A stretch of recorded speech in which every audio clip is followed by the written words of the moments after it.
To receive instant notification each time I upload, please hit the subscribe button and the bell notification. Helping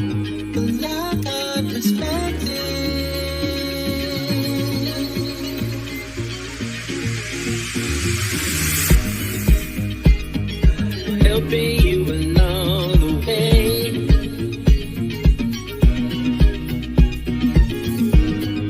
Helping you to make it through another day. Yeah, yeah. Everything you need to know that you never knew, that you need to know. Black eye perspective.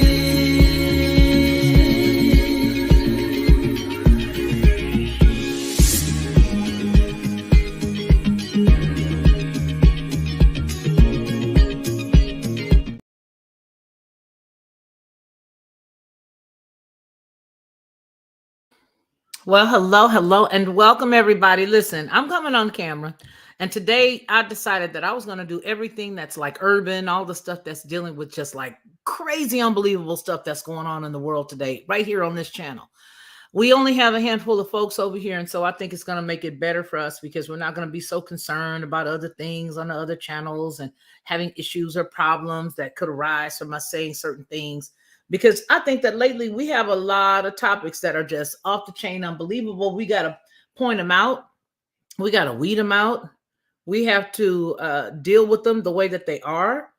And I don't think that it's easy to do that when you feel like you have some restraints on you, because sometimes things that are helpful to fix us as people, sometimes those words are not always nice. I don't know about you, but I have friends in my life, Ronnie Man, Sandy. I have a lot of people in my life who just give it to me straight, no chaser. I got Cindy. I got a lot of people that give it to me straight, no chaser, and that's what you want. You need people to just gonna give it to you straight up, because don't be talking nice to me when I'm about to run into a building. Don't do that when I'm about to run into a car or when I'm about to hit something. You know what I'm saying? I'm in a car, I'm about to run in a building, I'm about to hit something, and you see me. So today we are going to talk about, are women masculine or are they manipulative? Because I'm hearing a lot of guys in this manosphere stuff, and I'm like, baby, where did you get the term masculine from? Define masculine. Because once you can define masculine and you can define all the other words, feminine, you can define masculine.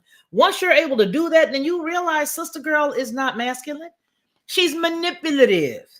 And there's a difference. And if you don't know the difference, you're going to still keep running into the same type of chicks that's making you think that it's best for you to jump ship, or it's just best for you to go out of the country.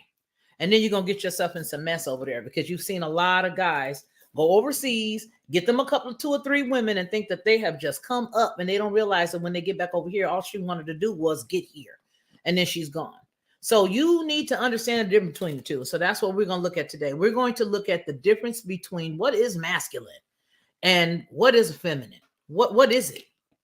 How do you get there? You see what I'm saying? So, okay.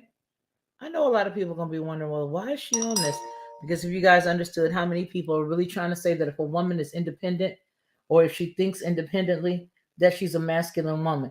When I want to submit that, no, it ain't that. It's that a lot of the chicks that you thinking you can run game on, you can't run game on. Pure and simple. And it's the same that way when it is with some young men. Some young women want to believe that a man is controlling simply because she says that he won't do the things that she thinks that he should do. He doesn't want better. No, he doesn't want your timetable for better. That's that. So here we are. I'm on the camera now. Hello. So we're going to look at this. I want to take a look at a couple of things. The first thing is we're just going to put in just the standard terminology, although we know they have changed it. All right. Um, they have definitely changed. Let's look at the definition of masculinity. We're going to do that because it's necessary. I think some people may have missed 5th grade classes or whatever, and they weren't in school that particular day. We don't want to go here, right here, because I want everybody to see it. All right. Okay, so I'm going to let you share. I'm going to share it. Let me share it. Hey. I see you hanging out in the background. How are you? All right.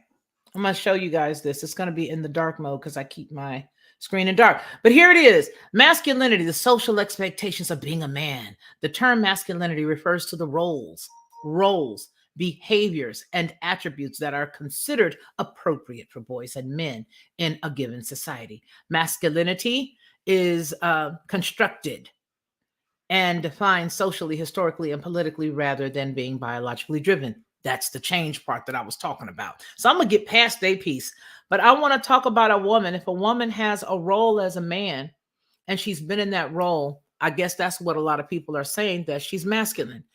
But I heard somebody tell me today when I asked that question very pointedly, and I'm going to say his name, Jay Prince, because he's one of my adopted sons, and I can say that. And I asked him, he's like, men think logically and women think like this and all this other stuff. So if I think logically, am I masculine? That's my question. If I think logically, am I masculine? I don't think so. I think it definitely means that you are taking on the masculine role. And I believe that right now in America, there are a lot of women who had to take on the role of being the masculine or the leader in society. And so that is what a lot of people would consider being masculine, right? If the husband or the man is the person that normally goes out, works, brings home the money to take care of the bills and all of that stuff, then he's masculine. Conversely, if a woman has to do those things, does that make her masculine? Or does that mean that she's just trying to survive? Because there's a difference. Trying to survive. Manipulation is another word that I think should be used in this position. I don't think that it's masculine, because when you say that a man thinks logically, well, when a woman can think logically, that doesn't make her masculine. It just means that she's thinking logically. Manipulation is a totally different thing. If we remember back when we all looked at Jezebel, how everybody says, oh, Jezebel was a wicked woman. Well, Jezebel was manipulative. And a lot of the things that men are describing today, right now, they're describing women who are manipulative, women who are using their emotions to get their way, women who are using their sexual prowess to get their way, women who will withhold sex so that the man will do what she wants him to do so that she can get her way, is manipulation. Women who shout and holler and scream and throw temper tantrums and throw things down to the ground and just begin to cry uncontrollably so that the man does what she wants him to do to get her way. That is manipulation, and that is like witchcraft. Now, here's the thing about this. That particular trait, or what we just described, does not necessarily have to be from a woman's standpoint. There are men who act that way right now today. You got men who are literally throwing temper tantrums. You got men who are upset because other people don't see stuff their way. You got men who want to yell and argue and scream, which are all the traits of manipulation. But because they're leaning over into the emotional side, those are traits of you guessed it, a woman. So when we continuously press this issue about masculinity as it relates specifically to Black women, and that's what I'm talking about today, because that's where I keep hearing this term come up. Oh, she's in her masculine energy. Oh, she's in her feminine energy now. So that means that it's interchangeable? No. There are several differences with what we just talked about. The first portion is somebody who is logical, somebody who lives on their own, somebody who is used to only being able to take care of themselves, somebody who's not had a husband, somebody who's not had somebody who is over them, right? And they just have to live to survive so that they're not homeless, so that they're not put out there on the streets. So the person made education a key point in their lives. They decided what they want to do as far as learning is concerned. They decided that if I'm going to have some way to take care of myself, I better make sure that I am educated and that I can have the financial wherewithal to make it through these changing times. There's nothing wrong with that at all. And if a woman is not married and she's not been chosen, she better do something to make sure that she takes care of herself. Now, I can only speak from a woman's standpoint as far as how a woman needs to be treated or taken care of. But if you're going to match her intensity when you get with her, then you, my friend, need to make sure that you can do everything that she's doing. Why? Because if she's of childbearing years, you're going to want to make sure that she can rest and take care of your offspring. So is it, and that's not a problem at all. A lot of guys sometimes want that type of woman. They want the kind of woman that's just going to sit at the house and not necessarily, want to go out there and compete and do those things. Now, there are some women who decide that they want to go on after that, after working. But I honestly have to say that the way a household is set up and structured is with two level-headed thinking adults who decide before they get married how they want their household to run. So it's not necessarily if the husband is sick, the woman has to step up. It doesn't make her masculine. It makes her stepping up. That's what it makes her. And if the man, for whatever reason, finds that his wife is sick and he's got to take care of her, that does not make him feminine. That means he's stepping up and he's taking care of his wife in that specific role at that particular period of time. So I think we need to really get rid of all of these words that I'm hearing traipsing around inside the quote unquote black manosphere. I'm so tired of it. If a woman is in her leadership role and she is in a position to take care of herself when you meet her, that does not mean that she is masculine. It does not. She's not a man. She's not acting like a man. She's taking care of herself. Would you want a woman that you had to pick up off a Skid Row to take care of her? If she was living on Skid Row, would you want that? No, you wouldn't want that. You wouldn't want that at all. But that's what you're describing when you say, oh, she's masculine. Man, I met this chick. She had her education. She had a good job. She was making more money than me. She had a big old house that she had already bought. She already had 2 cars and this and that. She's so masculine. Dodo, that's not masculine. That's somebody who's not married, who's taking care of themselves. I think it's more so the point that a lot of men, especially young black men, need to learn what a man's role is. And what I find most attractive about some men, I'll use my I don't want to use my spouse because I think that's too close, but I will use an example of a man who is a leader and he doesn't have to speak about who he is. He doesn't have to constantly remind you that he's the man. His actions show you that he's the man. My stepdad, that's who I'm going to use, because I remember every single month my father would sit down and he would take care of all the bills. And I remember like it was clockwork.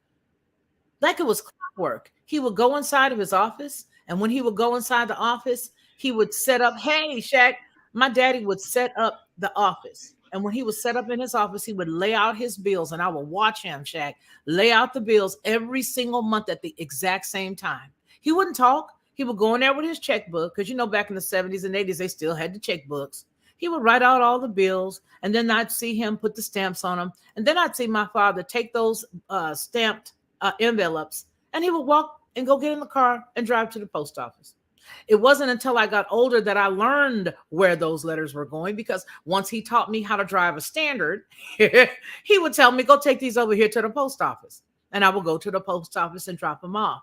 But I think the problem right now today is that a lot of black men do not understand what the meaning of a man is. And so when they see a person who is taking care of herself before she met him, okay, again, the woman had to take care of herself. She wasn't married. She had to have a job. Okay, so she got education. I'm putting this stuff out here where the cows can get it. She had to have education, so she got educated. She had to have a place to live, so she decided to buy a house instead of paying the same amount of rent. And it's a good thing that she did back then, because right now, if she had bought it 5 or 6 years later, she wouldn't be able to buy it based on what they're doing right now with the prices, right? Okay, so she bought a house. She got a car when she was in her 2nd year of college, and she paid that off. And her parents had taught her not to sell that, just keep it clean and put it in a garage. So she got another little vehicle that she wanted, a little runabout or something. She could just throw all the junk in the back of the, back of the vehicle, the SUV, so she could go on trips or whatever. She's not married. Now, it doesn't mean that she doesn't want to be married. What it means is no one's picked her. So because she's amassed those things, in my impression, she's not masculine. She's responsible. Now, here's the problem. The problem is when a cat that steps into that, who does not know who he is and what his role is in those things, gets a little side-eye-ish. And I'm being very honest, because I'm tired of hearing the manosphere with this. She's masculine. She's masculine. She's masculine. And all they're doing is sitting around whining and crying. That's all I hear. Is the dude whining and crying. They don't know what these women today. They just don't want to do this and that. Shaq, you can take over any time, because I feel like we're not getting the response that we need out of our culture right now, because there's There's this one side of the story that does describe a very rude woman, a very evil woman, a woman who's hard to get along with. Okay. But then there's the other side of the women I think are getting tossed under the rug because people are saying that her behavior and that she's able to take care of herself is masculine. And Shaq, I don't think that's masculine. I think that's responsible. I had a friend that didn't get married until like maybe 8 years ago. So was she masculine for taking care of herself? She was a sweetheart, a dear of a young lady, but no one picked her at that point. And when she finally, Peace, peace. hey, Shaq. So you know what I'm saying? What do you think? Uh, Let me ask you, what would be your definition of masculine then? I don't know what because I know I where think we at. when I think of masculine, I think of a man who is assertive. I think of a man who, and I don't think of a woman in that term. I think of a man who is strong, who is logical, which was one of the descriptions that I got when I asked JP earlier, what did he consider masculine? He said logical. But the women these days, they're so masculine. Okay, so if you said a woman is logical, then does that mean if one uses logic, they're masculine? That's a question. So I believe that, yeah, it is a man who's more left brain. He's more concise. He's more shrewd in how he's going to do with business. He's able to make decisions um, based on his knowledge and his past experiences. I believe that masculine acts like more dominant. He's more dominant in a situation, but not to the point of being emotional. You see? And so when I think of what these men are describing, I think they're describing a manipulative person. They're describing manipulation. The woman who Mm, gets upset because the man isn't doing the things she wanted him to do. The woman who gets upset because she wants to go out and do this and that, and he won't let her. So she decides she's just going to withhold sex. That's manipulation. A woman who wants to scream, or here's the other side of that coin: somebody who's so totally emotional she just starts to cry and yell and scream all the time, and the man is like, "Oh my God, I'm not going through this. So let me just acquiesce." These things are the spirit of manipulation. That's why I made man, man, manipulative, manipulative, manipulative. She is manipulative. She takes the man and she manipulates him. She wraps him around the finger. That's the man that all the people back in the day used to call handpicked, a handpicked man. He was handpicked because she tossed out the ones that she knew that she could not manipulate. And she took that one that she could manipulate. And that's exactly what she did. She manipulated him. So I think that we're getting things mixed up. And that's where I believe the schism is. I believe that a man he shows strength. He takes care of his business. He takes care of his household. He makes sure that his family is straight. He makes sure that he's straight. He makes sure that when the bills are due, like my dad did, he took care of them and knocked them out. You know, when my mom was dying, my father stepped up and made sure that all of us were okay. You know what I'm saying? That was a man. He took care of what he was responsible for. You know, paid off cars. He wasn't the type to have, stuff just taken off and rolled away or whatever. He would pay the car off. He would keep the cars together. He took care of the yard. All the girls were supposed to take care of the inside of the house. That's how my daddy ran his home. And him and my brothers, they went out there and took care of the yard. My other brother used to backwash the pool. To me, that was a man. So when I'm hearing all of these black guys right now running around talking about women are masculine. They're masculine. I don't think they understand the difference between masculine. I don't think they understand what the gender roles actually are. So I don't think they're qualified to talk about masculinity or femininity if they really have not delved into what men do. And the proponents of these guys that I'm hearing talk about this masculine woman, and it's all about how much money she makes. Again, remember the description that we just gave. Somebody who went to school.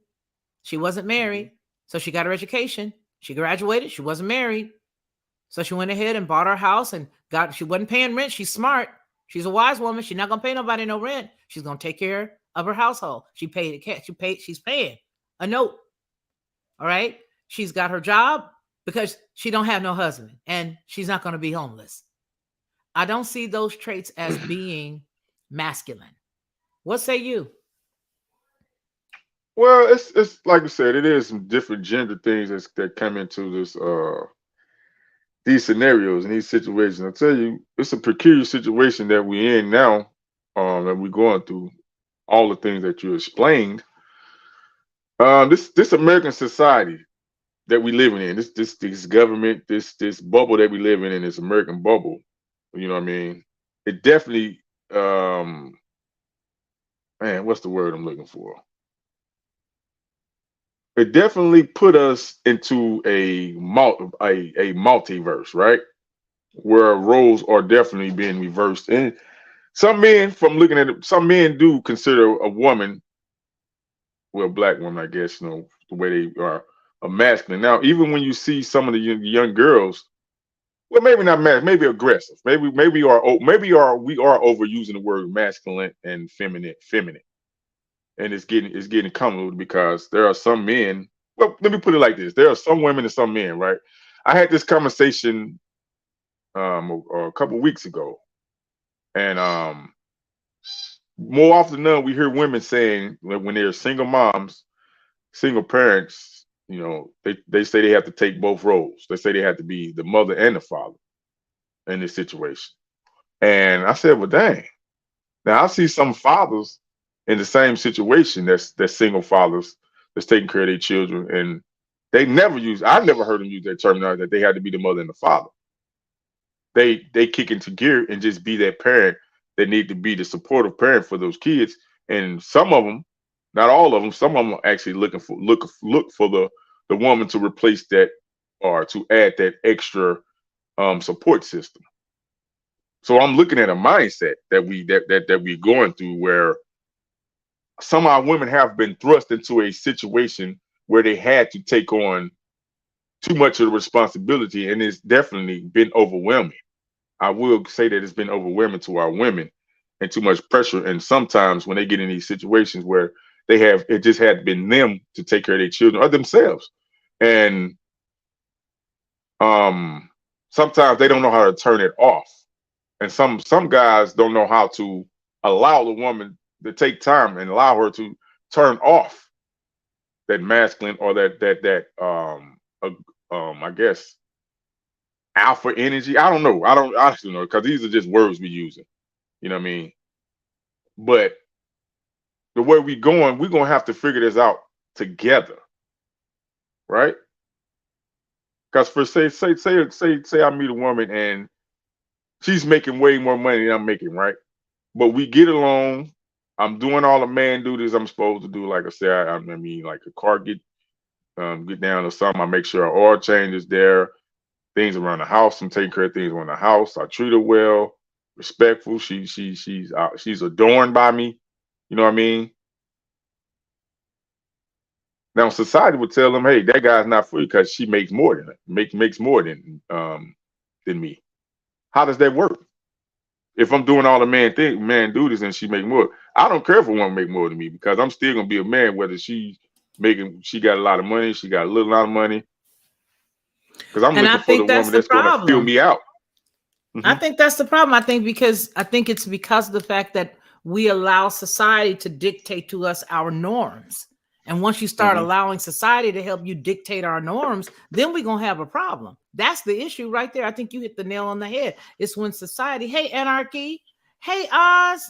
I think that when you have society nitpicking and telling you how relationships are supposed to be, I think that's why we have this garbage going on right now with women taking the brunt of being quote unquote masculine. Because where did the thought process come from? You feel me? It didn't come from I don't think it came from us. I don't think we walked around and said, hey, you're acting like you're masculine. Right. I do remember Kevin Samuel saying, oh, she's in her masculine energy or feminine energy. All of this stuff about masculine energy, feminine energy, all of those kinds of conversations, those are a totally different world. That if you took the rest of what goes along with the phrase masculine energy and feminine energy, you would be lost. Not you, but you in general. You know what I mean? But remember, we never had that problem. Not to cut, we never had that problem to a certain particular group of individual species or whatever. Came in and interrupted our ecosystem, our lifestyle. You know what I mean? And we had to. We ain't recuperated since. We ain't Hey, we recuperated integrated, but since. remember, we integrated. Remember, Yeah. and now we take on their traits. They take on some of our traits, and the masculine, like I said, the head of household. Let's just say the head of household. Let's say that. Let's say the head of household Let's say that. the masculine energy. Let's say masculine energy. Let's say the head of household, right? Because that's one of the major qualifiers and titles here in this American, like I said, dynamic. But you know what? But here, you know what I'm trying to do? What I'm trying to do is I'm trying to unpack it and unravel it all. I'm trying to leave this video. That's why I put it over here on TLP so that we can just lay it all out there. Because I feel like if I put it on the other channels, then it would have been nitpicked, and then it would have been like, you know, don't monetize it or this and that. They're gonna get monetization off this anyway because they monetize it whether they want to or not. I just don't feel like going through the slow rolling, not getting the information out. So that's why I put it over here. Just get the information out. We say what we need to say and we get it clarified, because I believe that men these days are definitely describing manipulative women. And that is where a lot of the manipulation in the culture comes from. But manipulation is as witchcraft. And since manipulation is as witchcraft, we got to go back to one of the oldest witches that we see. Not the witch at Endor, which was written, you know, talked about in the Old and the New Testament. There was Endor was a place, but I'm talking about Jezebel, as it were.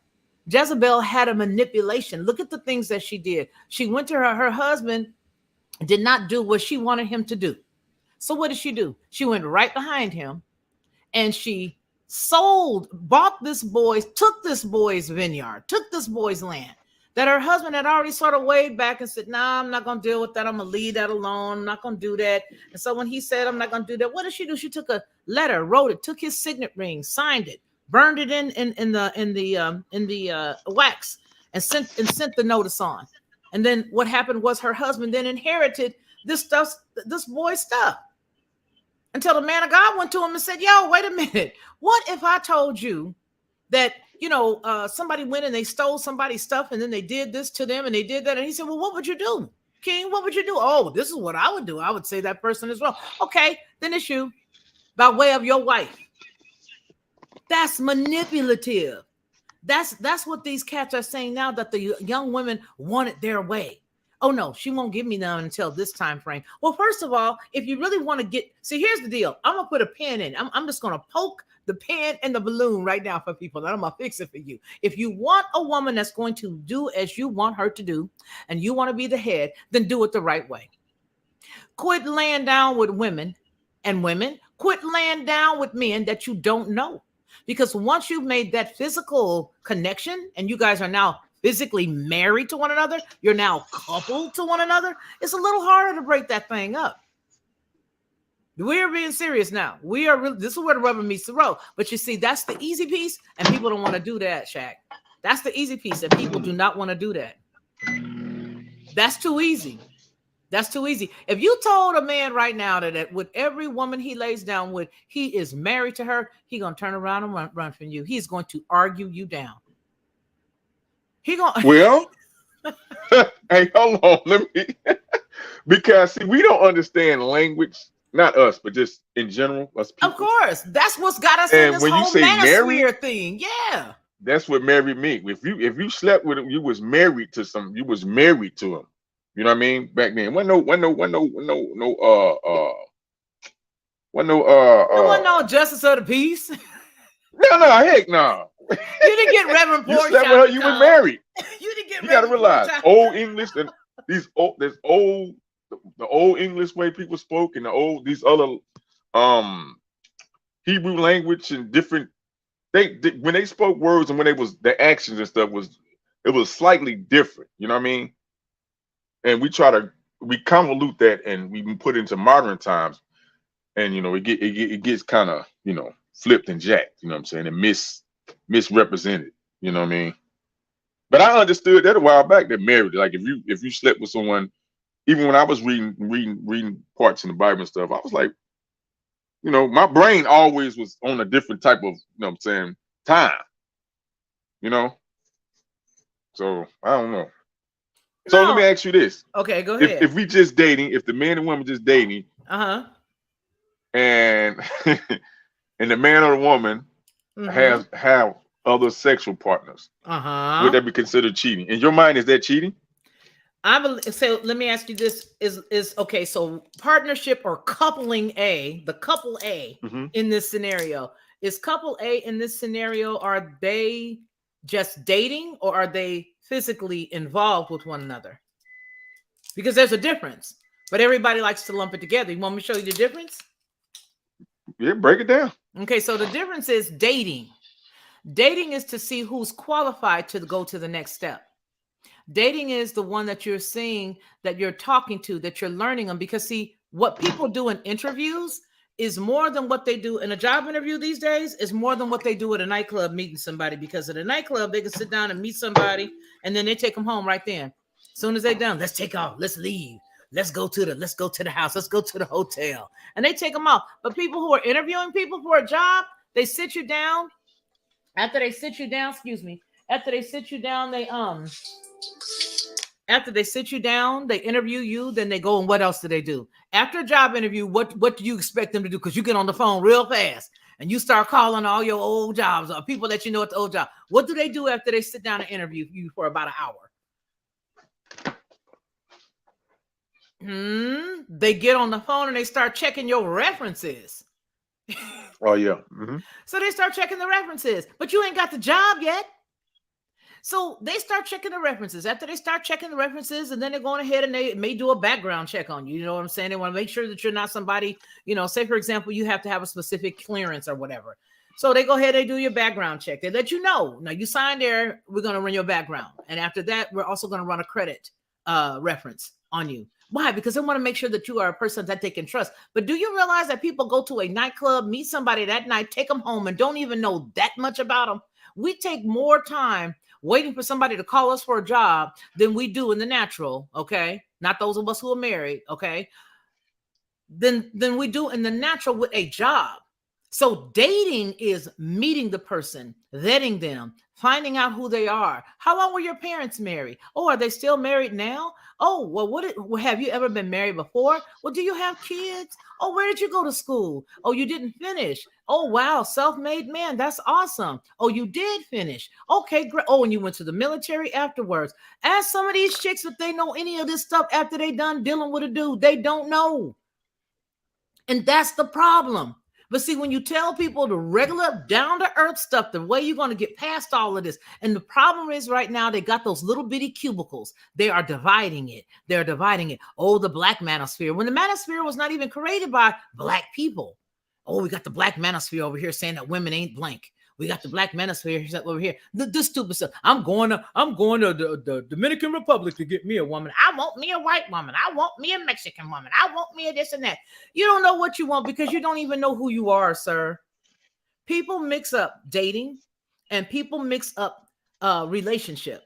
And when you sleep with that person, that is now your spouse. So if the person is not dating, to answer your question, the person is not dating, they are sleeping together. Well, then that is considered a type.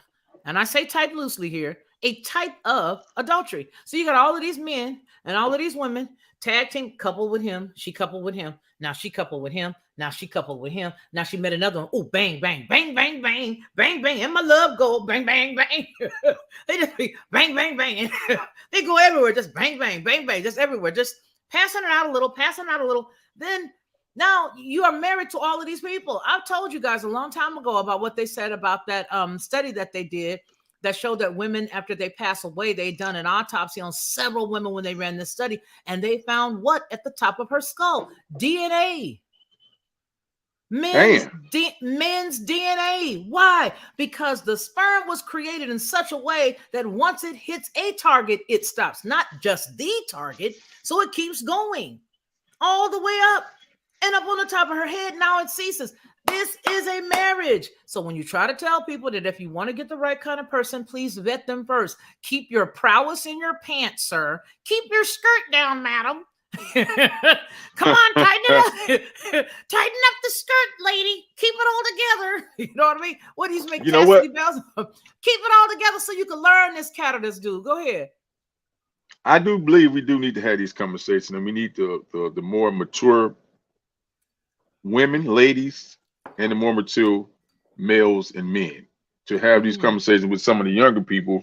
And we had this dialogue because I'm gonna ask you, do you believe, or what's the percentage of so-called black men and what's the percentage of so-called black women on actual marriage material in this United States? I'm gonna give some really weird low numbers, and here's why I'm gonna make these numbers, because I've not done any And also, studying. do they understand what marriage is, like you said? They don't understand what marriage is. You can tell they don't understand that any younger. Okay, so wait a minute. First of all, let's qualify a couple of things. And I do want to be real. That's again why we're having it over here on TLP, so I don't have to be worried about what I'm gonna say. I'm gonna be very honest with you. The problem is that young men and young women are, even if you bar religion, even if you bar biblical principles, people are not being taught what the role of these characters are, male and female.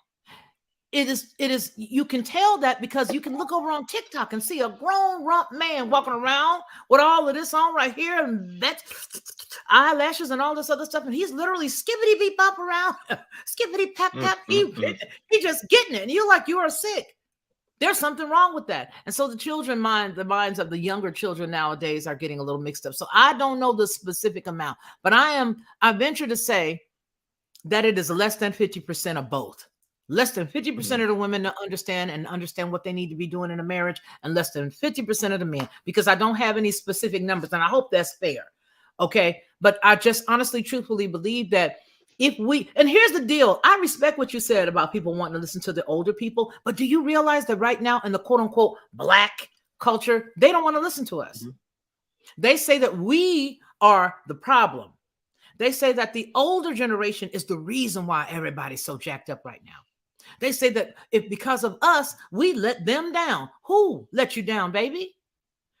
I wasn't in the house with your mom and them. I wasn't in the house with. Now, I will tell you this much. Yes, there has been a lot of confusion as it relates to to our community.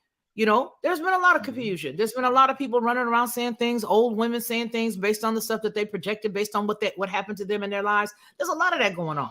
There's a lot of women that are telling young women to do X, Y, or Z. Here's what I'm telling you. I am saying that if a woman has had her own job, she graduated from school, she is not married, no man has picked her to marry, she continues on through life to be a responsible adult. And when one guy meets her and he sees that she has a house already, her degree, she got a little bit of money in the bank, again, she don't want to be homeless. Would you date her if she was? She got a little car that she done bought, a little piece of car, and she's trying to take care of herself. That's a responsible adult. You can't call her you can't call her masculine, but that's what's going on right now. You cannot call that woman masculine. You can call a woman manipulative if she changes the origin of a thing and changes it and bends it to her will. If she prevents her husband from having, sex with her and things ain't going right, because now she ain't giving him none and he out there doing stuff that men will do. Even if you do go biblical, the Bible even tells you not to defraud him, because if you do, you're going to have a problem. So yes, mother, wife, you need to be kicking it down unless you're physically ill. So when we go back to the question about the percentage of men and percentage of women, I don't think a lot of them understand, because I don't think that a lot of these younger people who are raising these children, as evidenced by how many of these children are cutting amok right now. Where are the parents is generally the question we ask when we see a teacher and a teacher and a child fighting on screen. Because I really wanted to get into that video with the woman with all the fruity pebbles hanging out, beating up that little girl. So if we look at the evidence about how these children are being raised and what's going on and what is raising the kids, you cannot just say that it's just black kids. These are things that are going on in the communities all over the place, right? So you've got young men who are being confused because they don't know what a man is, because no one's ever given them the actual definition and no one's ever lived it in their presence. So what we're saying now, those of us who are older, those of us who are deciding to come back into this game and to really start to talk about it for what it is, what we are saying is we're going to describe to you what it is. We're not going to tell you what society says a man is. We're not going to tell you what society says a woman is. We're going to tell you what's real. And if you want to be married, listen to some of us. Take some of our mistakes that we've made in the past. You got a bevy of them from me. Take some of those mistakes out from the past and make sure you don't do the stuff that I said I did. You don't have to live what I've lived. in order for you to be better than me. You just don't. You just don't. So I don't think that these young men understand what masculinity is, because especially when I ask you, when not you, but the guy that I asked, I was like, okay, JP, come on, tell me, what does masculine mean? Oh, it means, logical. The man thinks logically. So that's not it. He's absolutely right on what he said, though. Most men are left brain. They are logical. But right now, what's going on is because of people giving the wrong definition of words, people are having a hard time. They're not smarter than a fifth grader anymore. So what ends up happening is when you give a cat a term like masculinity and you say, see, she got a job, she got more money than me, she don't know how to acquiesce, or she don't know how to bow down to me. She's not being, what is that term they use?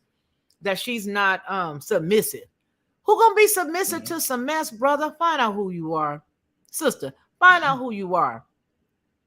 Find out who you are. So no, I don't think half these kids know what it is to be a man or what it is to be a woman. And I know that every time you turn around, they want to blame it on the woman. We're going to blame the fact that young men don't know how to be a man on the fact that he only had a mother. Let me tell you something. You better be glad he had at least mama. Young men, if you've only been raised by mama, baby, thank God that you at least had a mama. Because what's going on in these streets right now with children who don't have both parents or even one parent, as you got the state stepping in, and honey, if you ever seen again, you good. There's a lot of kids that's missing out here these days. So, this thing gets bigger and bigger and bigger. Women are not manipulative if she knows how, masculine if she knows how to take care of herself. That's what I say. That's what I think. That's just what I think. What do you say? I think that, like I said, the hustle and bustle, like I said, when the woman had the women had to go into the workforce, this aka corporate America, and they had to put on the so-called man's pants. I think it did add a level of certain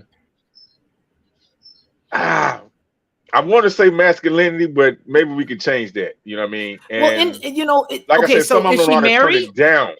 Is she married though? Is she married? The one? Are we talking about a married woman in that workforce? Or are we talking about a single woman in that workforce?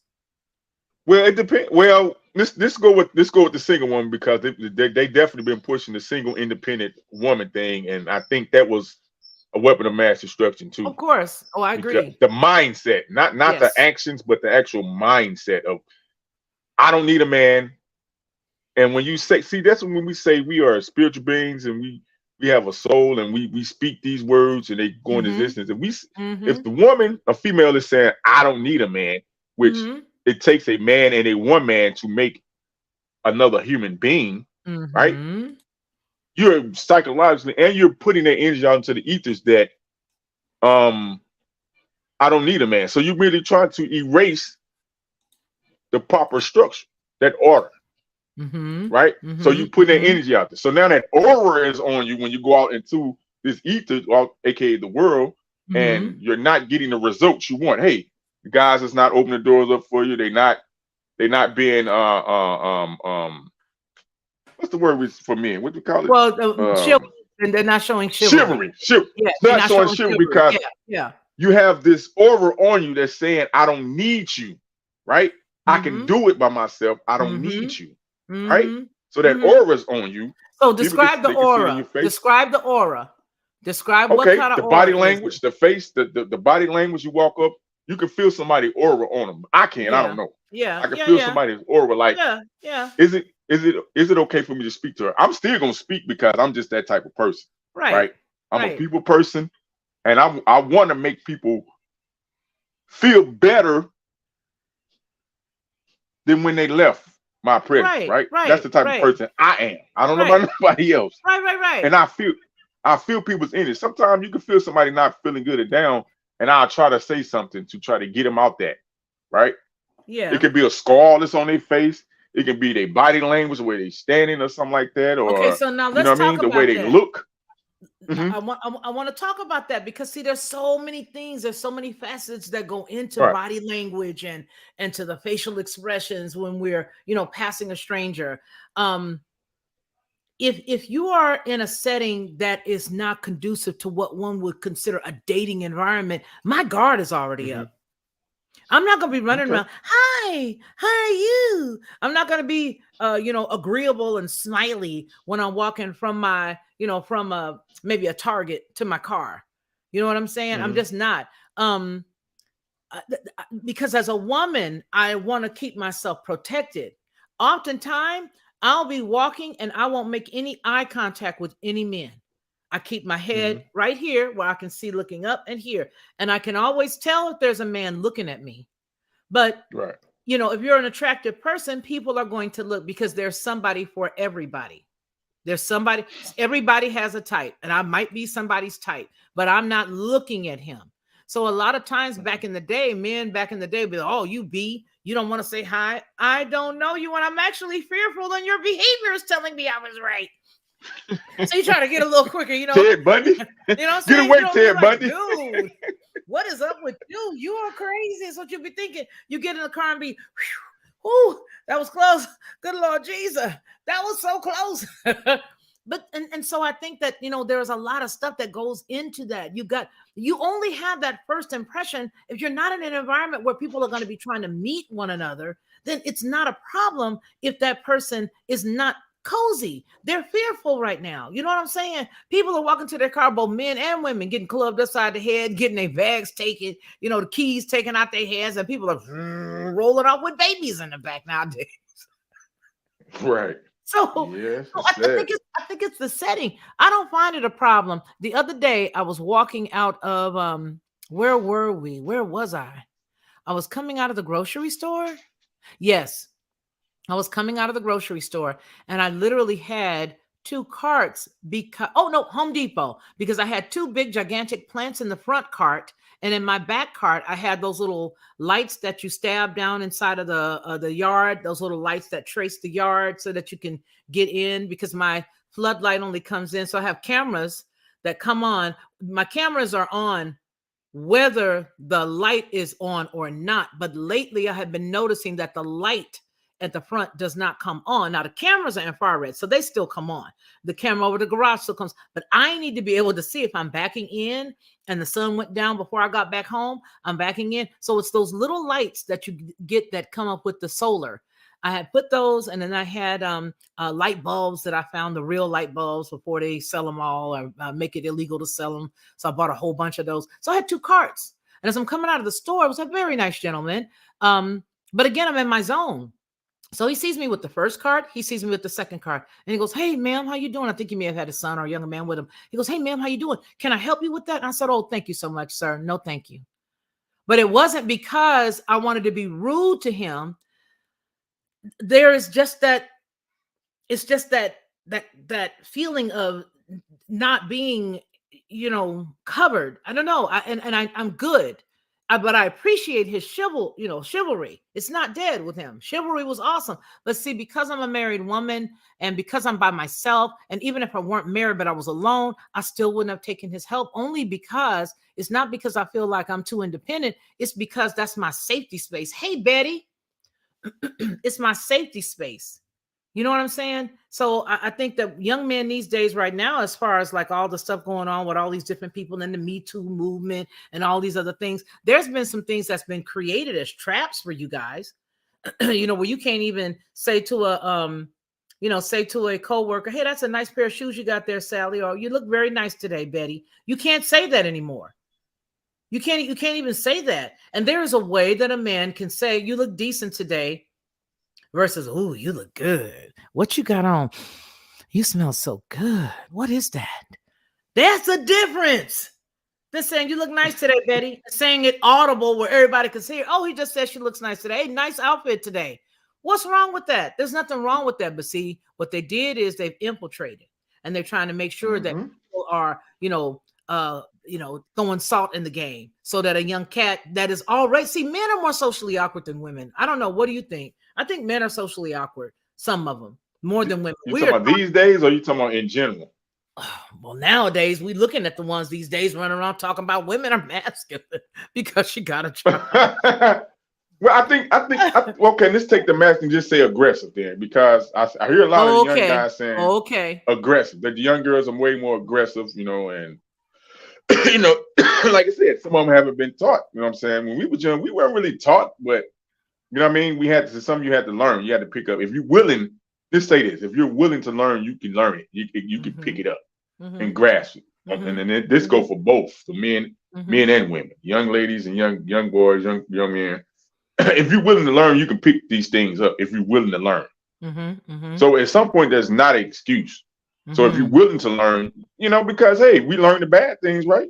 We learn how to be an expert in the bad things and all the wrong That's things. right. So you can make the choice to learn. Hey, if you don't have a father or there wasn't a father figure in your life, there is a male figure that you can see, a man that you see that you can gravitate to and say, hey, I like his energy. I like what he do. I like how he treats his wife. I like how he treats women.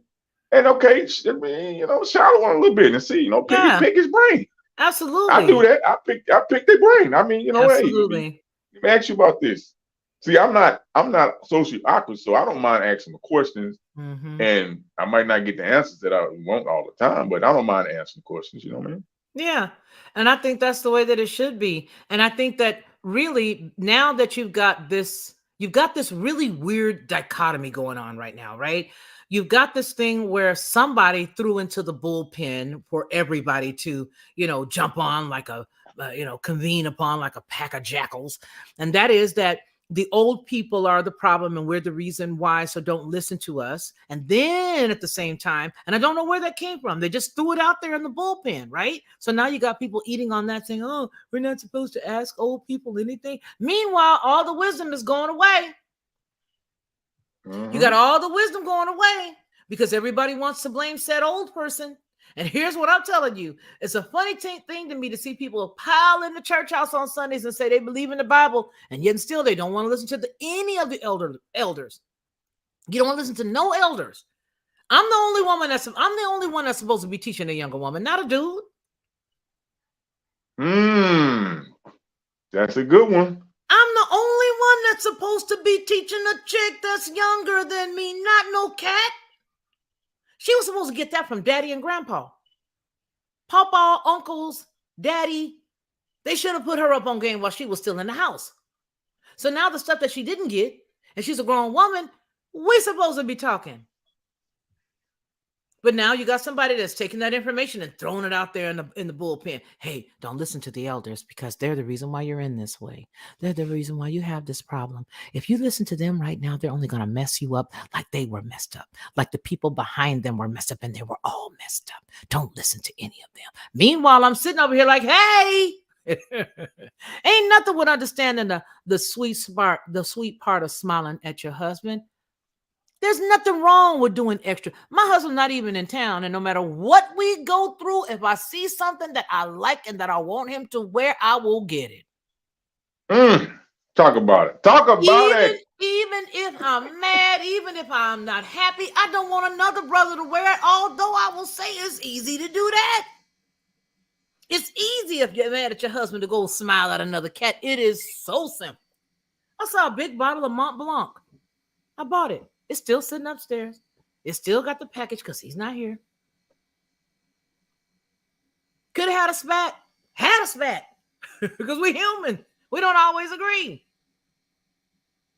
But the point that I'm making is, there's nothing wrong with being nice. There's nothing wrong with being sweet. But if you listen to these people that told you, don't listen to the elders, they're only going to lead you wrong, you're going to have a problem.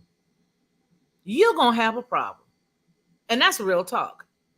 If you listen to all of these people that tell you don't listen to the elders, you're going to have a problem. Because you cannot say that you believe in that book and then you're going to exegete that piece out. You're just going to say, wait a minute here. Let me get an ink pen here. Hey, fire hook right here. Got it.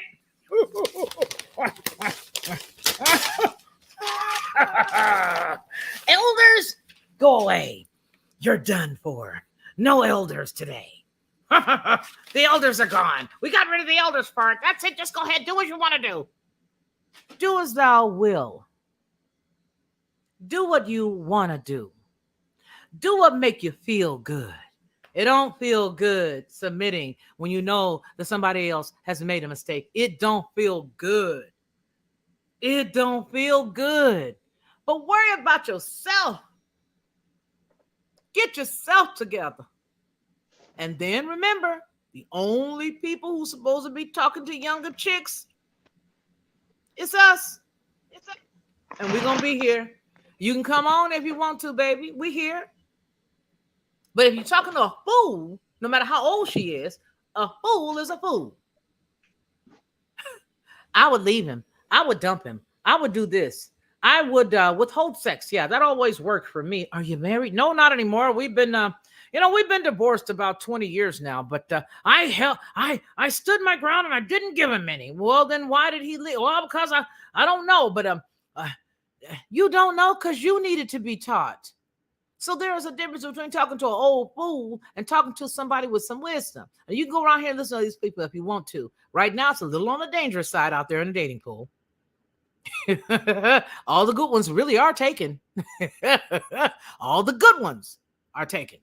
But as far as masculine and as far as manipulation, I think a lot of these young cats are describing manipulative behavior by young women who've been trained by other people that has been around them that teaches them how to quote unquote play the game.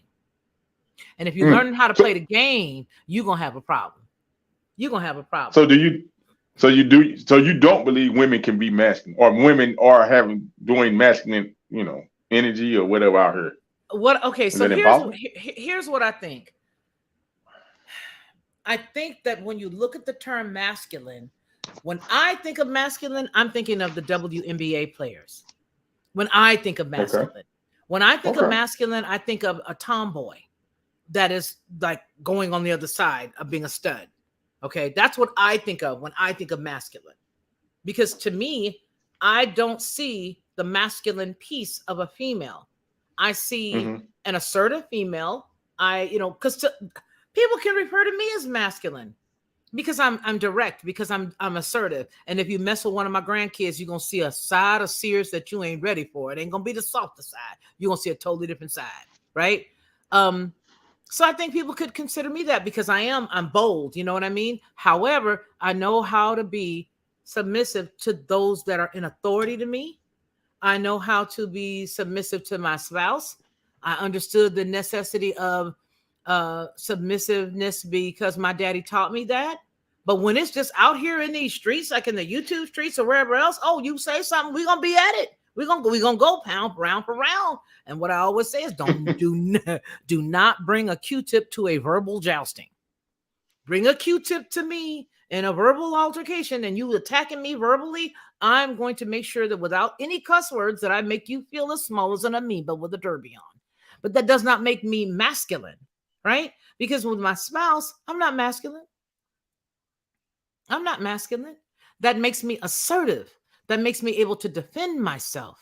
I'm able to stand up and say what I will take and what I will not take. My husband just got on me today because I have some male clients that like to try to run over me. And he was like, the next time you have that meeting about money, I'll be in that meeting with you. What did I say? No problem. But the company belongs to me. But the company belongs to me. The company's got my name on it. But you see what you just said? You know what? That is a good, man, wow, that's good. I think you need to have a conversation about that because as we know, a lot of our black females, so-called black females, or have business by themselves, or they working in a nice job, you know what I'm saying, high-paying job or whatever, and, trying to do the little business on the side. And 90% of the time, they're going to be working around men. Either going to have men clients or they're going to be working around men, right? Oh, yeah. 90% of the time. And I can see how they can be kind of overbearing with a lot of, males around, you know what I'm saying? And you as the female, you the business part woman, and you trying to conduct business, and the client is the man, and it's I can see how, and most of your clients, I can see how, and I gotta salute your husband for stepping in on and recognizing that. See, now that is that's masculine. That when he stepped in and seen that he can, I don't know if he was ear hustling or you. No, we were talking. No, we were talking directly, and he was like, "Because I was like, well, I don't think I want to deal with that, honey, because they're like this and this and that. So you know what? Next time you go in there to talk money, I'm going to talk. I'll do the talking." And I was like, "Okay, no problem. You got it." Yeah, because we know a man gonna try to bully a woman. A man is gonna try to bully a woman. He's gonna try to bully a woman and get more out of her than he's supposed to. You And know, they it is what have. it is. That's what we Yeah, do. yeah, yeah. So my husband's like, Some of us, Yeah, but my you husband's like, know. no, I'm tired of that. That's that. That's it. The next time, and when you go in to speak to this new client, I'm gonna be there. I'm like, okay, no problem. All I need to do is make sure that I'm compensated well for what I do. But because I have that piece in me that will be submissive, I will sort of say, well, okay, well, we can circle back, or well, okay, well, this will be this and this will be that. I was like, yo, what's good? You're charging XYZ this, you're charging XYZ this, you got these other 3 people for this and that, but this guy don't want to pay. It's okay, I'll go with you next time. I'll handle him. I'm like, oh. I gotta salute him. Hell, I want to buy him a drink. That's dope. 'Cause even like peep this, right? Even some men that's in relationships like that, long-term relationships, married, they won't step in and do it. And they probably good men and strong, sturdy men, but they don't pick up on that. You know what I mean? And that don't mean they bad. They just haven't picked up on that. And that's how y'all gotta be spiritually connected with. Say, hold on, this energy off with my wife or my lady. Let me see why this energy is off with her. Yes. And let me address this. We got to get back to that, man. Yeah, and I think that's the issue, and I think it's because these words have been, sort of, I wish Ronnie were here, because Ronnie is the wordsmith, right? He can tell you where the word came from and where this happened and how it's shifted over here and did that, and then it backflipped and it did this or that. But the thing I'm saying, and even Ronnie as my brother, Ronnie will be like, okay, let's do this, this, this, and this, and then send me that, and I'll be like, okay, cool. I have a network of strong men around me. My brother Lee, my brother Ronnie, my brother Kenneth, my husband. I have all these men that are around me that are strong. And even though I appear to be strong, I so lean on them. I even lean on my brother Victor. There have been times where hey, what should I do? Well, Lou, try this, try that. You know what I'm saying? It's that in a specific division, that you need X, Y, or Z. But I look for that leadership. Why? Because, or I'll call my dad. I will call my father in Louisiana in a heartbeat. In a heartbeat. If it's something that ain't right, I'm putting it on one of them. I'm calling my brother Kenny. Depends on what it is. I'm calling Kenneth. I'm calling Lee. I'm calling my dad. I'm calling somebody. This particular situation I would not have because it was dealing with, money coming in like that. But oh yeah, he'll handle it. But I just think it's important for women to really understand the position. Hey, Precious, how does one plant the seed of knowledge from the family matriarch when 4 years and 4 years our offspring are being programmed by TV program and Speak Girl, which has been devised by the enemy to destroy? That's my sister. That's my sister. That right there, 1 Peaches 41, that's my sister. I have a couple of people in my life that can feel me in the middle of the night. I'll wake up in the morning and I got a text message. Are you okay? How's everything going? What's good? That's my sister right there. 1 Peaches 41. She even said, good evening, Queen in chat. Good evening, sis.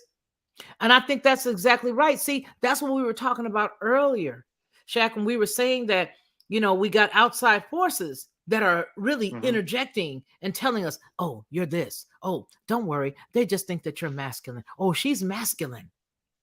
And then they got all this other masculine stuff running around, right? They got all of these chicks that are really trying to be masculine.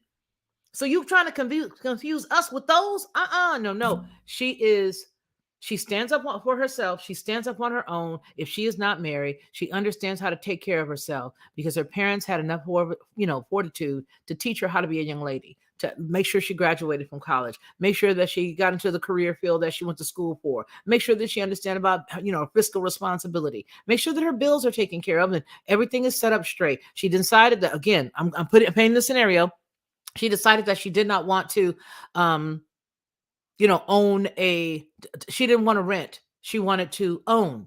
So at 23, instead of jumping out here getting an apartment, she was like, wow, $1,000 a month? Well, let me check and see how much I can get me a house for. That was smart. Well, who gonna sell the house? You gonna sell your house and move in with him? Look, you frightened individual who never ever had a good marriage or never ever had a good relationship. Back up, buddy. Why do you have to sell anything? Dingbat? Well, sell your house and do this or that. Or conversely, I can keep my property and I can lease it out. Why? Because I've got some wisdom.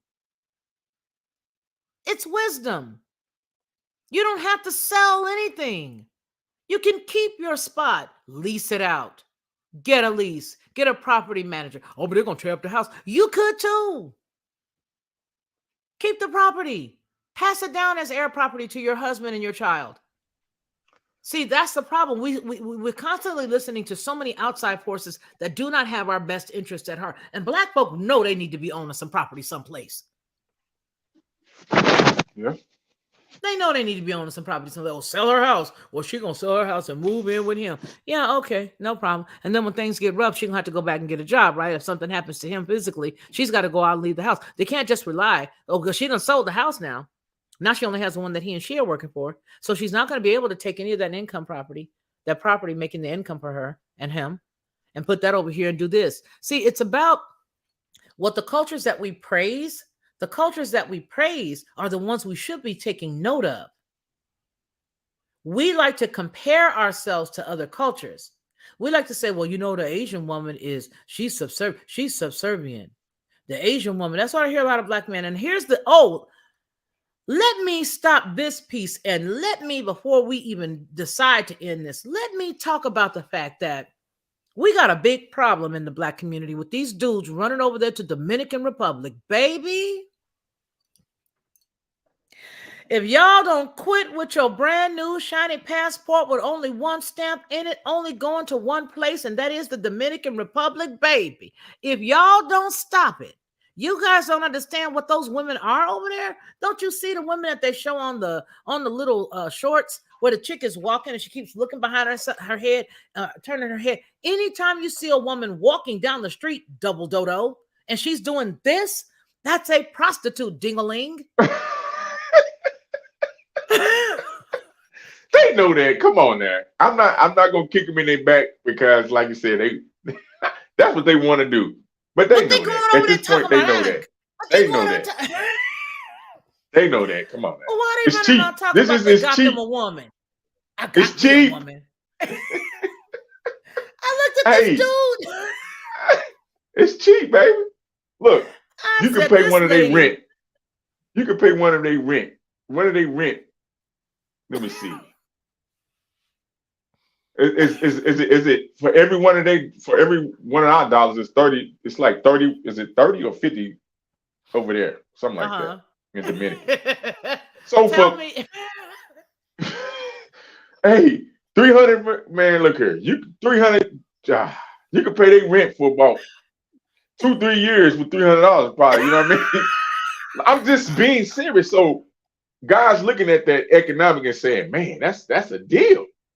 You know what I mean? Yeah, but not thinking, not knowing that that's community property, dude. You probably got another. She probably got 10 other Johns that's paying the same price you paying. What about that dude that was crying?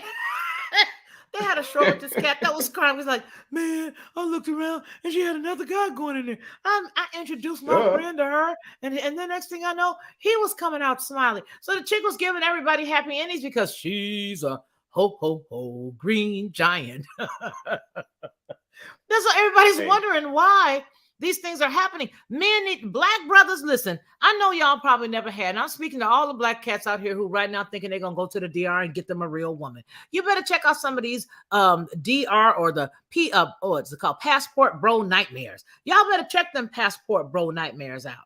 Check them out. And here's the thing. Everybody's going to the Philippines. Everybody's going into the DR. Don't you think that these people already know what's going on? They see the same social media in some instances that you guys are watching here. So these people already know when you guys come over there, they are specifically looking for somebody who, okay, baby. All right, daddy. I'll do what you say, honey. No problem. They know what you're looking for, and they're going to give you that and take all your money and run. And then when you decide to have your buddies come over there, hey, man, I think my young lady, she may have a friend for you. No, she's the one. It's her. This grown man was literally crying. Wow. Online because the chick he thought was his in the DR, Dominican Republic, he invited some cats and they came out with a happy ending smile.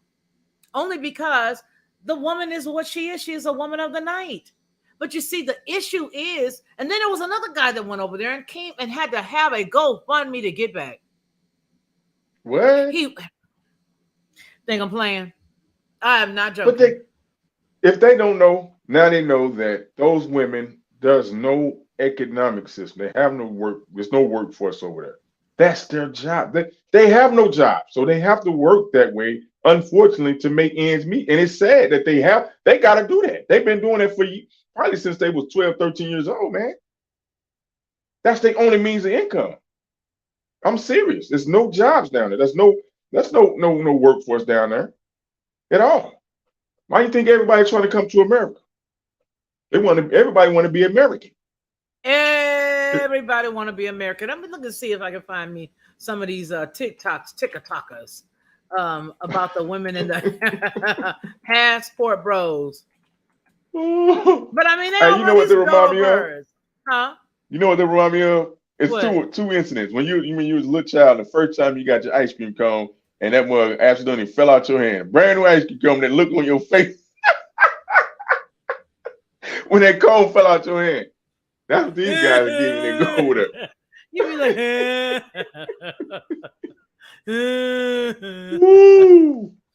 okay, so this right here. Here we go. I'm gonna show you this. Now, let me ask you something. Now, when you are just getting up in the middle of the day and you are about to go start your day and you're about to go to the market or you're going to the store, I know myself, I try to make sure that I look slightly decent every time I leave the house because I don't know. I've been running into people that have seen me. So now I try to make sure, put a little lipstick on or something. So I make sure I look halfway decent.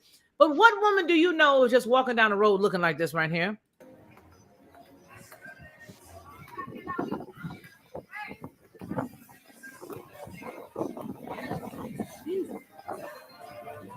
All that ass.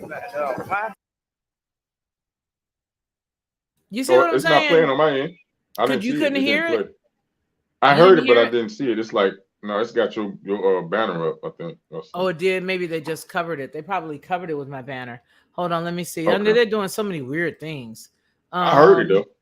Oh, you did? You heard it? Okay. Well, It was just a bunch of women walking around with their bottoms really large. They probably had their BBLs. Let me see if I can get another one. Let me get the one that I just had. Can you see it?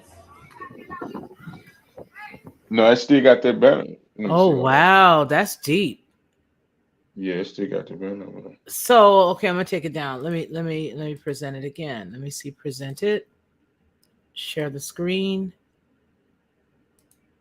Yeah, it's not gonna show us. Then it's not gonna show us. Chrome tab. Let me see. Windows. No. Entire screen. No. Chrome tab. It's not showing it. Let me see if you guys can see what I see. You guys see what I see, right? You guys see the women. Do you don't see the women, chat? I think I see it now. Let me see. I see a screen now. Now you see it? Okay. Here's the deal.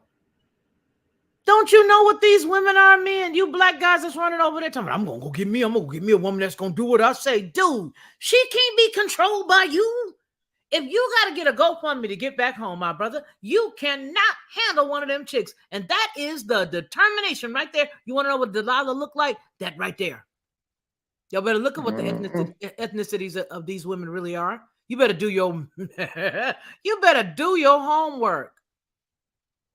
These women right here ain't checking for none of these dudes. Them hoochies, Betty, are saying.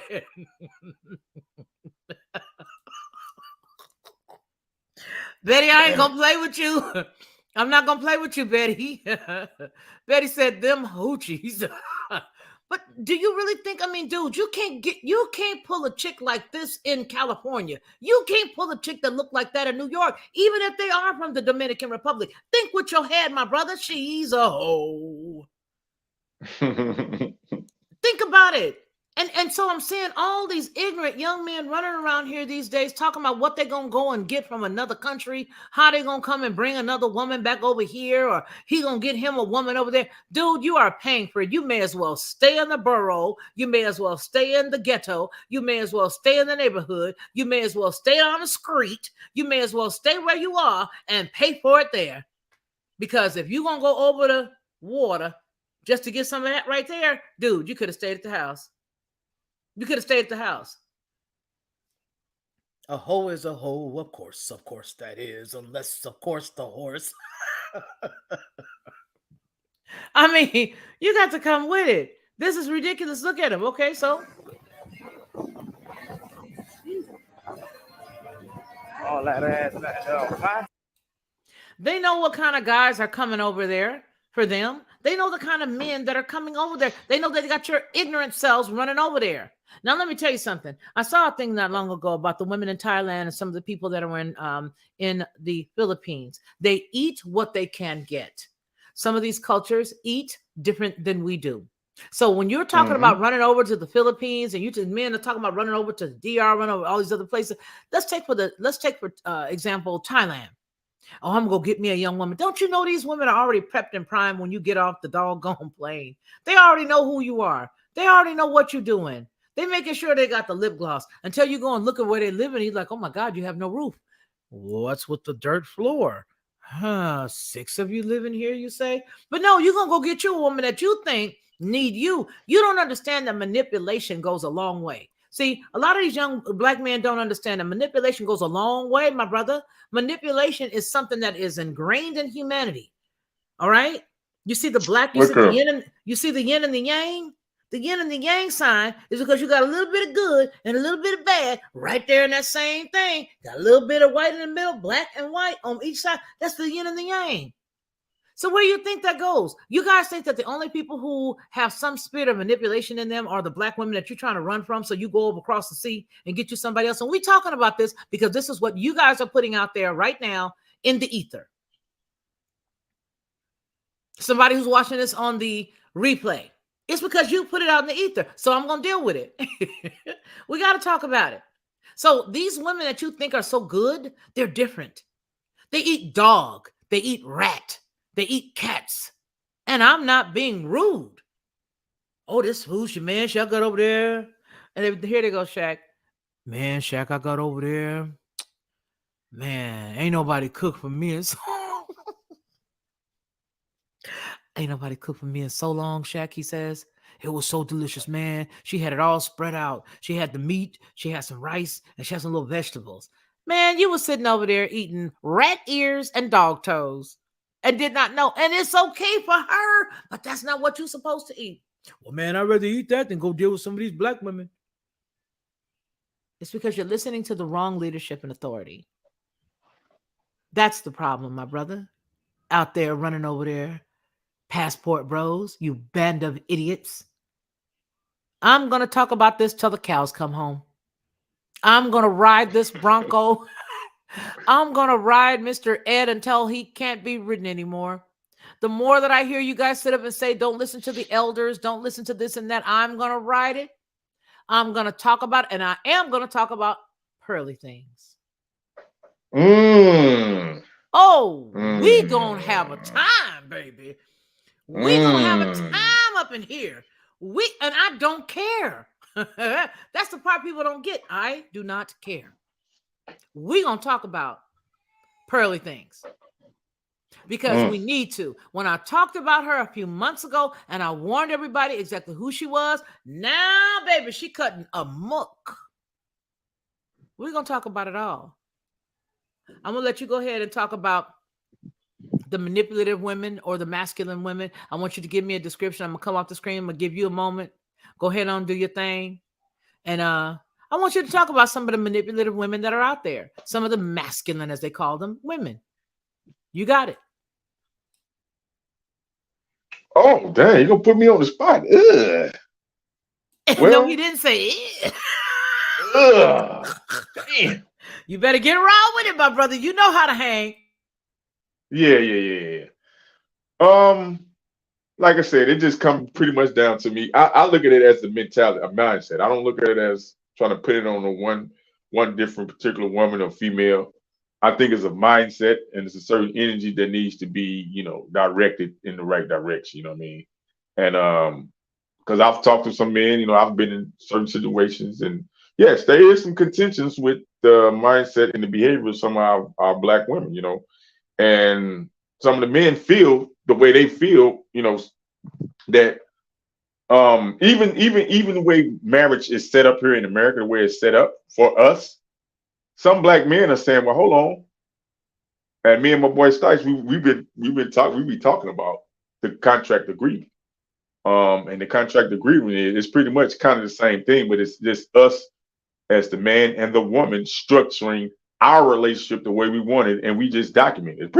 It pretty much is like a prenup, and we just document everything how we want our affairs to go as this union that we are developing ourselves. We don't need the government, and this is one thing I want everybody to hear. We don't need the government doing everything for us. They treat us like minors because they want control. They want the minor control. They want control of your mind. Say it again. We don't need them in our business and controlling everything. We need to develop our own civilization. We can have a subculture, nation up under this umbrella of the United States of America, the corp, aka the corporation, big corp. So we don't need them. So we can structure our own as mature adults. We can structure our own business relationships, intimate relationships, family relationships, or whatever. We can do that. We can get it back. Yes, it was taken from us, or it was manipulated, like Miss Lockhart said.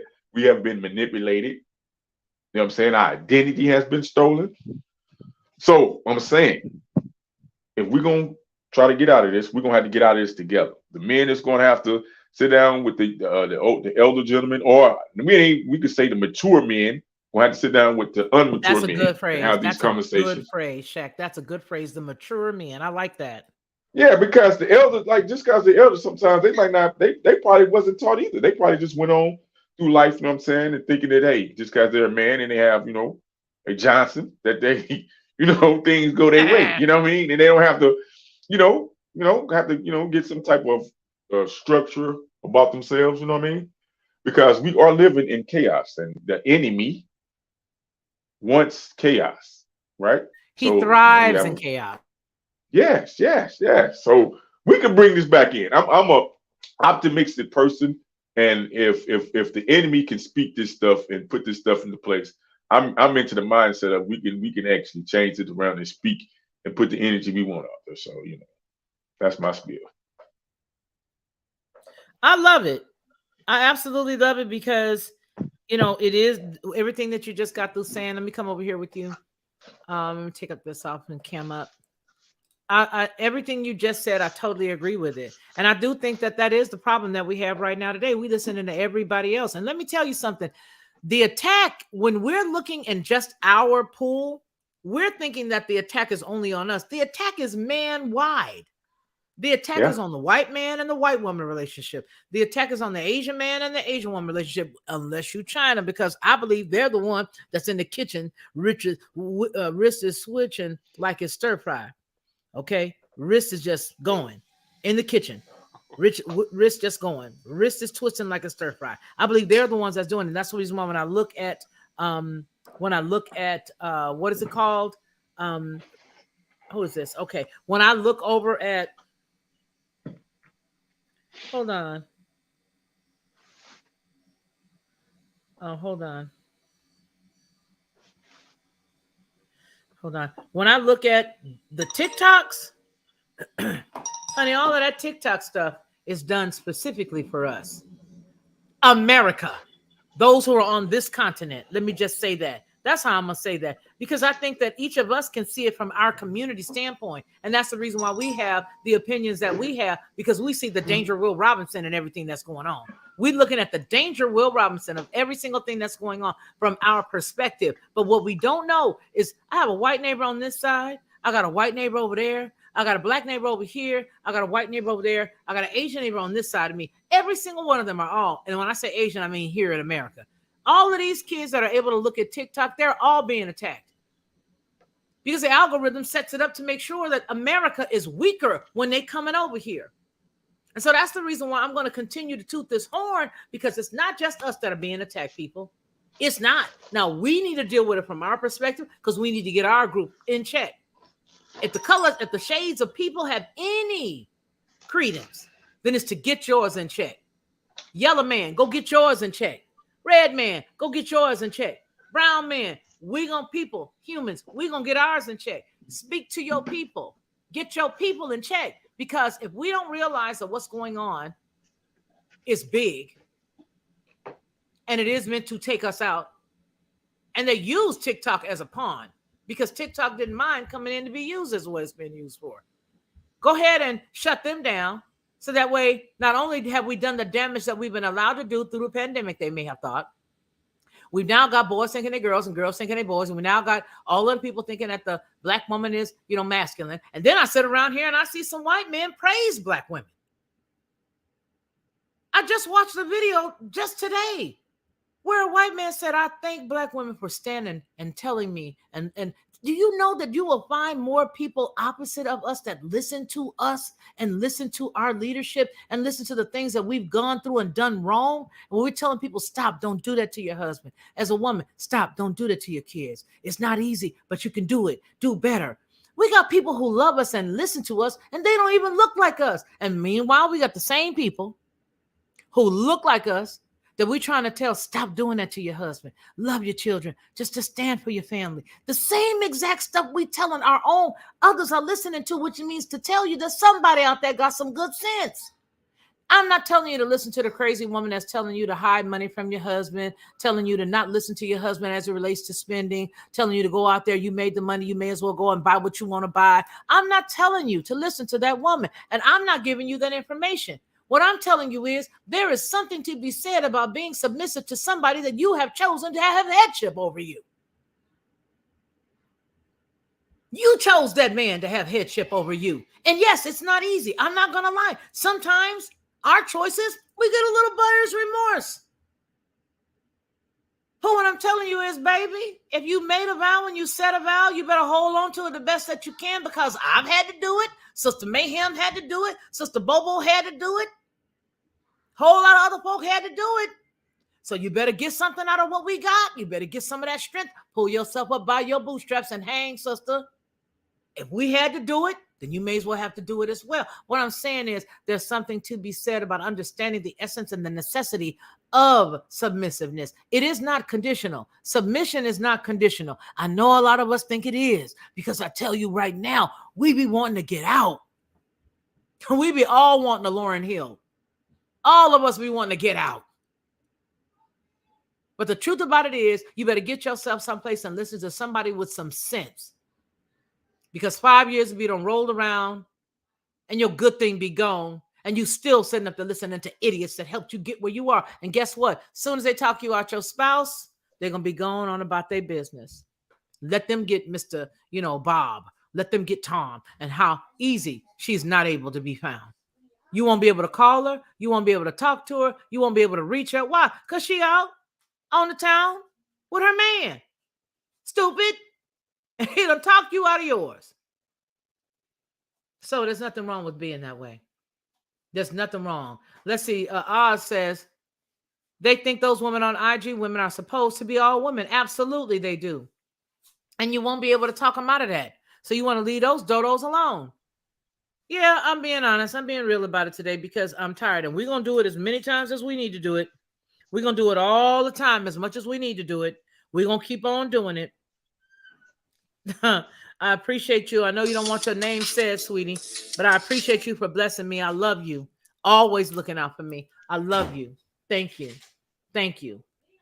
Okay? But the truth about the matter is we need to get it together. Brothers, stay your rump out of the other countries. Sisters, stay your rump out of the other country. And while we're speaking about rumps, you don't need no added padding.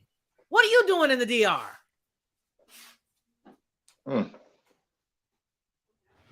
What are black women, the most protein producing women as far as our bottoms and our thighs are concerned? What are you doing in the DR? What are you going over there to gather? Why are you guys going through Texas, ending up in Matamora to get yourself another rump, ending up half dead, kidneys gone? So you idiots are going across the border to go get a bottom, to go get a brand new bottom, When all you got to do is train the one you got.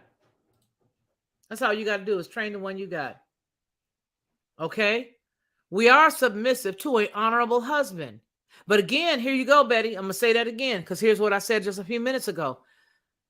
We are submissive to an honorable husband, but here's the thing. It does not give us the codicil of having him to be honorable or not. The choice that we make is what we got to deal with. We don't want that, though. So we do decide that we want to beat Moses up if those of us who are following the Bible or those of us who are following what covenant is, because there are some of us who do. What do? Because he ain't cool. But he wasn't cool while we was dealing with him in the very beginning, which takes us back to what Shaq asked earlier. What is dating? And I'm paraphrasing here. When we're dating, what does that mean? Dating means you are checking that person out. We gave the comparison earlier that when a person goes to get a job, that person has to wait. They do the interview. After their interview, then they have to have their background run. They have their credit run for certain jobs. They also have to check all their previous employers. They want to make sure that what you put on that application, which is, by the way, your contract, matches what you told them. Once they're done that and they've done their vetting process, maybe a week or 2 weeks later, you might hear from that company. And when you hear from that company, they tell you what you got the job. But that's not what we do. What we do is we'll go out, we'll meet somebody. We decide in 3 days in, I like him, he like me. Now you done gave him some. Now you realize he's crazy. But it's too late now because the Pitocin that your body created to get a grip on anything that goes in or out of your vagina is now activated. And whatever went in your vagina while you was dealing with this dude got you hooked. And now that you hooked and you don't understand that the oxytocin that's holding on to him is what's really holding on, you can't get rid of him now. Why? Because you're married. Because see, even though society might tell you something, your body already knows how to respond to what is put in you. Even though society says, pass it over here, pass the Dutchie on the left-hand side, pass the Dutchie on the right-hand side, give it over here to this one, go ahead on wine and I'll give him some too. What's wrong? It's yours. You can give it to whoever you want to give it to. But the folks that's telling you that stuff, they already know that as soon as you start doing that, you're going to be bat mess crazy in your head. Why? Because you got Tom, Bob, you got Brent, you got Edgar, you got this one, you got that one, you got all these other cats in your head. Why? Because they know. Your enemy already know that your body is not created for that. Your body is not created for all that, but your enemy knows, and they're going to tell you to do what thou will. And everybody in my chat right now knows who that comes from. Do as thou will. Do what you want to do. Go ahead on. Do what you want to do. Do it your way. Thank you for the other Cash App I just got. Thank you so much. I appreciate you. Thank you so much. I appreciate the last Cash App that came in. Okay? But do what you want to do. It's what they want you to do. And while you're doing what you want to do, they're going to go ahead and keep finagling with your children's minds by way of the new babysitter. It ain't Jan Brady no more. It's not the Partridge Girl. It's not her. She's not babysitting kids. All right?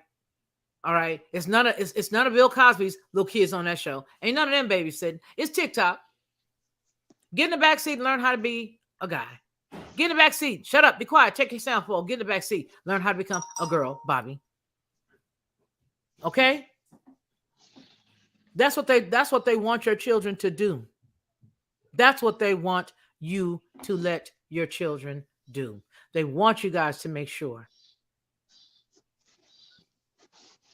that you are turning your children over to them, the corrupt ones, all form of media.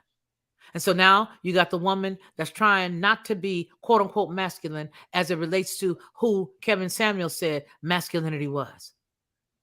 And he's not even here to defend completely what he was saying, although we did hear what he said. But now you got a whole group of individuals running around Rampant Shack talking about masculine women.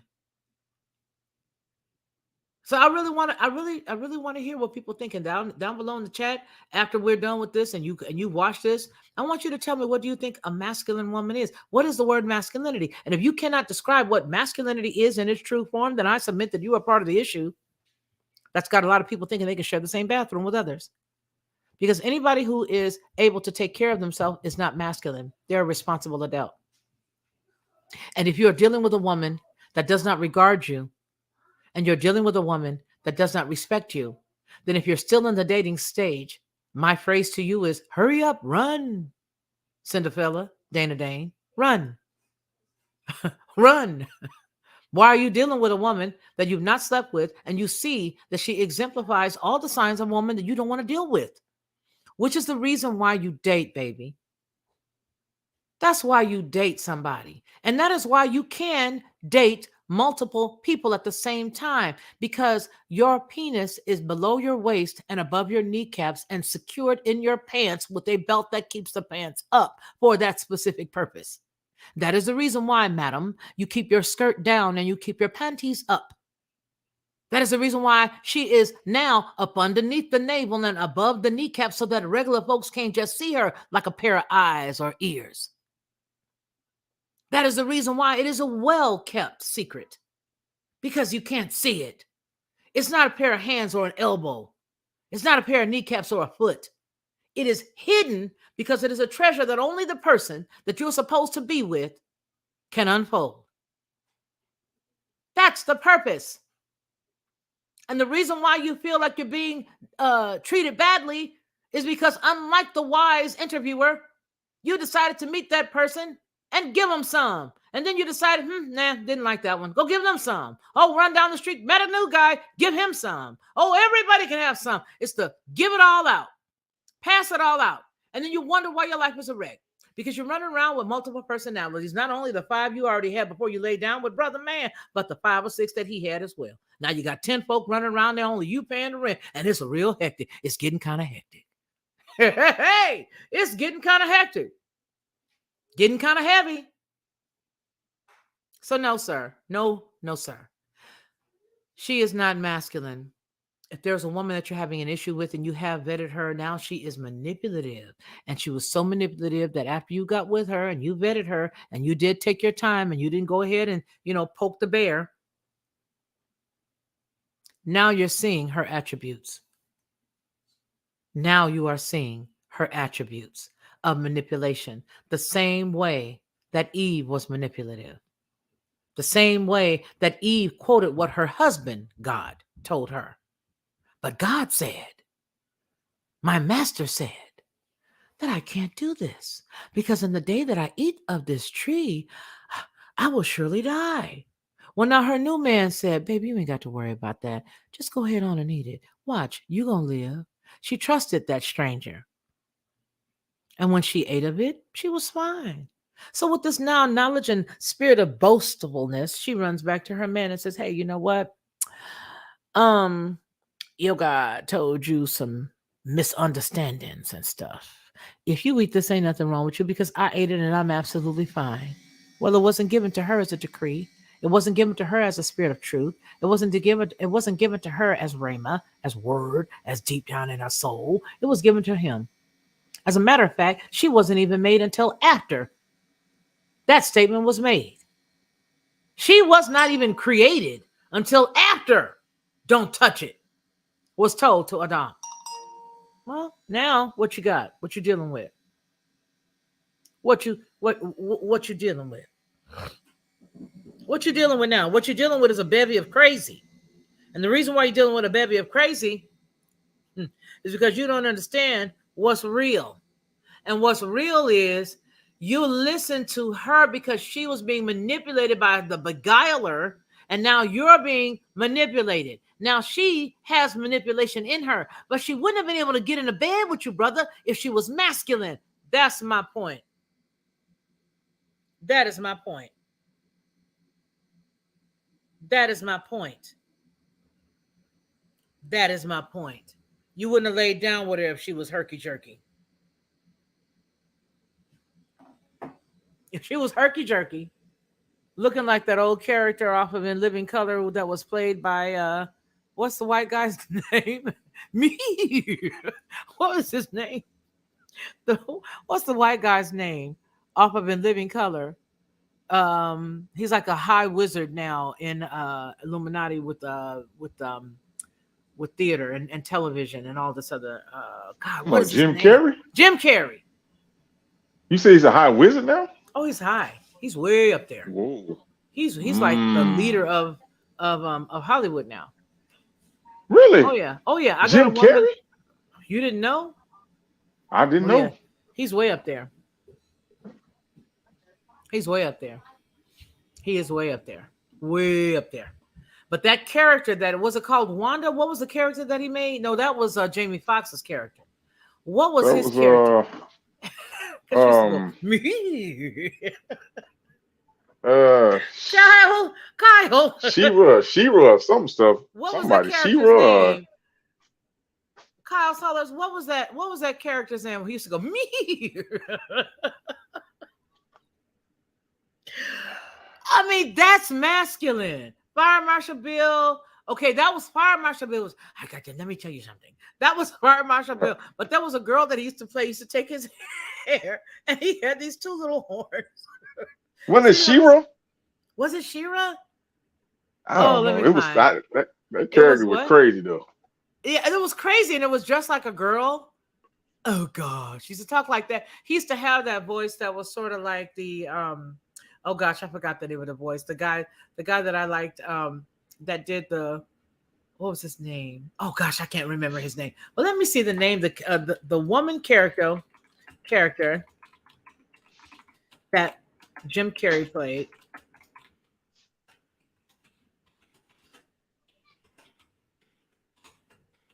In Living Color. There it is. The character's name was portrays a steroid abusing female bodybuilder with a oh my god. Is it Vera DeMilo? Vera DeMilo. This is her right here. Oh, this is her. I'm watching it on this side. I'm gonna drunk that milk, boy. That was crazy when he drunk the milk, boy. Give it to y'all. Hold on. It's the greased up pose portion of the show. I'm gonna give it to you guys so y'all can see it. There you go, right there, y'all. From Salamander, California. Oh my God. He says not a lot of muscle, but still quite feminine. That's the first lady that he's doing. Vera DeMilo. That's the name. That in my impression is what masculine is. Okay, so you see this chick right here, and this was an actress that used to be back in the 80s or 90s, I should say. Okay, so that's it.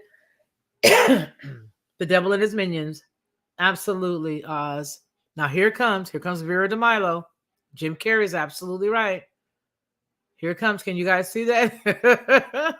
Wait, here it comes. That is masculine. That's masculine.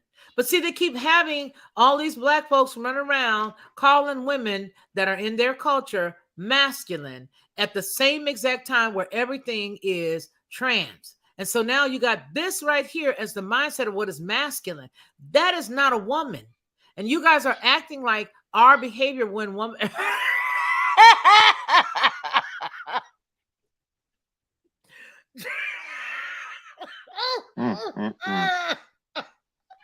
me get this off the screen. I can't take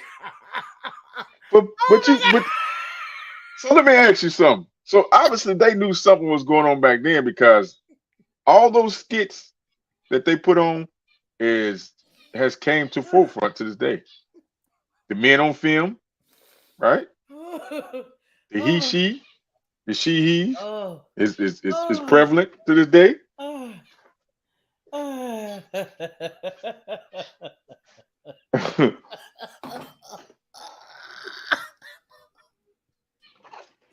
sorry, you guys, but yes, that is true. They did have. Remember they had Men on Film? Oh boy, Men on Film. I remember Men on Film. I remember also, you know, even Jim Carrey, even what's his name? Who's in the hospital right now? Jamie Foxx. Jamie Foxx. He had Wanda, and you even have Martin Lawrence had Shanae, and you had all of these. But then again, you could even go back further. And here's how we know that it did not just affect us. Because yes, we had Flip Wilson. And yes, not only did we have Flip Wilson, but we also had what is the name of that other character? Oh, I was watching today an old episode of Beverly Hillbillies, and it was, I forgot the white guy's name, but he was dressed up like an old woman. He played dual characters in that. There is an attack on manhood. So that's what I'm saying. People need to stop with this. Only the black man, only the white man, only this man. It is attack on the human race. But as long as they got us thinking that we're in compartments, they will think that they will have us thinking that we're the only ones that are experiencing any of this stuff right now. That is exactly what that is exactly what they'll have our minds doing. Thinking that we are Doubtfire? Miss Doubtfire. That's right. Robin Williams, rest her soul. Wherever it is. Robin Williams. Okay. Okay. You had even what is his name? Sellers. I forgot his name. What's his name? Something Sellers. Back in the 70s and the 60s. So it has been a definite attack on manhood, on mankind. Mankind. There is an attack on mankind, on the human race. Quit thinking that it's just us. We can only talk to us in our category about what we need to do to stop it and knock it off. Okay? But it is an attack on every single human being right now today. Here's one of my sons, another one of my sons, Daryl Long. Hey, Daryl, how are you? Welcome. How you doing? I'm doing good, son. It's good to see you. Good to see you as well. How have you been? I'm wonderful, wonderful. Today we are talking about, are women masculine or are they man-ipulative? They are man-ipulative. We're overlooking it because they have an attack on all men right now. There is an attack on men, period. On white men, blue men, green men, no matter what color the man is, there's an attack on man. And because we happen to be of a certain olive shade or complexion, we see it attacking our side. And you can go right down the way there and you can talk to another cat who may be a white cat and he's getting attacked too. He can't even say, man, you smell so nice today. You know, I remember back in the day when you be in a case in point, we were walking. My husband and I were in the warehousing area back in maybe 2006. And we used to sell like clothing and those bubble jackets and all that stuff, Shaq, that they used to have. We used to sell a whole bunch of different stuff. So we'd make us a couple of licks, you know. So we were in the warehouse district down there in Georgia. And while we were walking in Atlanta, we were at one store. We didn't see everything that we wanted. We gathered a few things, maybe some jeans or whatever, and then went to the next store. So we bought a whole bunch of jackets and a whole lot of shoes and different things that we wanted to sell at that store. One of the men were walking on the aisle that we had seen him in the other store, and he walked past me and he smelled and he said, "Sir, that's your wife that I've been smelling. It smelled. What is that she's got on?" He was so respectful. He didn't come to me and he asked me. He asked my husband, "What is your wife wearing?" And he said, "I don't know, baby, what you wearing?" I said, "Just white shoulders, body lotion. That's it. That's all I'm wearing. White linen, body lotion. That's it. Body cream. That's all I'm wearing. Nothing special, you know." Body cream. He goes, "Man, I smelled her in the other store and I kept trying to figure out who that was." He said, "But now here we are at this store." And just respect, right? Just respect manhood. We are not masculine. We can be manipulative. And what will happen with a cat that we can manipulate is we will make him feel handpicked. And the dudes that are around him will see a hand-picked man, a hand-picked man. We're not masculine because what we just got through seeing was masculine. Vera DeMilo, that was masculine. Do you know who Vera DeMilo is, Daryl? No, I never heard of her, but I do believe that there is a group of women, a certain amount of women who are very manipulative. When I say very manipulative, from my experiences, I'm not going to bring any names or drama to your channel, but I've experienced it personally. People calling CPS, people trying to have kids taken from them, people turning black men against each other, or just men, period, against each other for lies. Just recently in Detroit, we had two young men delete each other over a woman who we found out was lying. And I guarantee you by next year, she's going to be with some other man. Right? So the one thing I've learned in this space is I try to reach out to brothers now due to that manipulation, because there's so many women, Lady Lockhart, they don't care about our safety. They only care about it, especially on YouTube, because it makes money, it brings clicks and views, it brings super chats. But in actuality, if you ask them, what are you doing in the community to actually influence young Black boys, young Black girls, as far as are you working with the police? Are you working with the Board of Education? Are you working with the school board? Are you doing anything?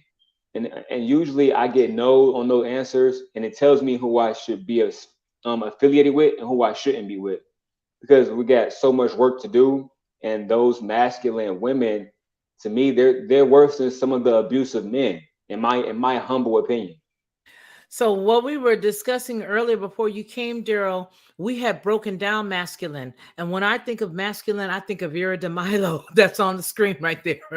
That's an old Jim Carrey character from In Living Color. And that is when I think of masculine. And I think that what happened is somebody took that word and they threw it in the bullpen, and people grabbed it because they're thinking that when they see strength or assertiveness, that they're thinking masculine. But see what's going on? These women are cunning. They are cunning. And so when you consider cunning, you are looking at somebody who is man, manipulative, IPULATIVE, man-ipulative, manipulative. These are manipulative women. And the women that are manipulative know how to get in good with a guy, make him feel real comfortable because she thinks she can outthink him. And because now she thinks she can outthink him, she thinks she can outsmart him. She begins to create her own narrative. This guy falls for it because she knows how to play the role up until he gets it. Once he gets some, now she got him where she want him. See, that's manipulation. Because if you see a chick that's like that off rip, you're not going to pay no time or any attention to her. If you saw the end of the relationship woman at the very beginning of the relationship, you would not have dealt with that woman. Why?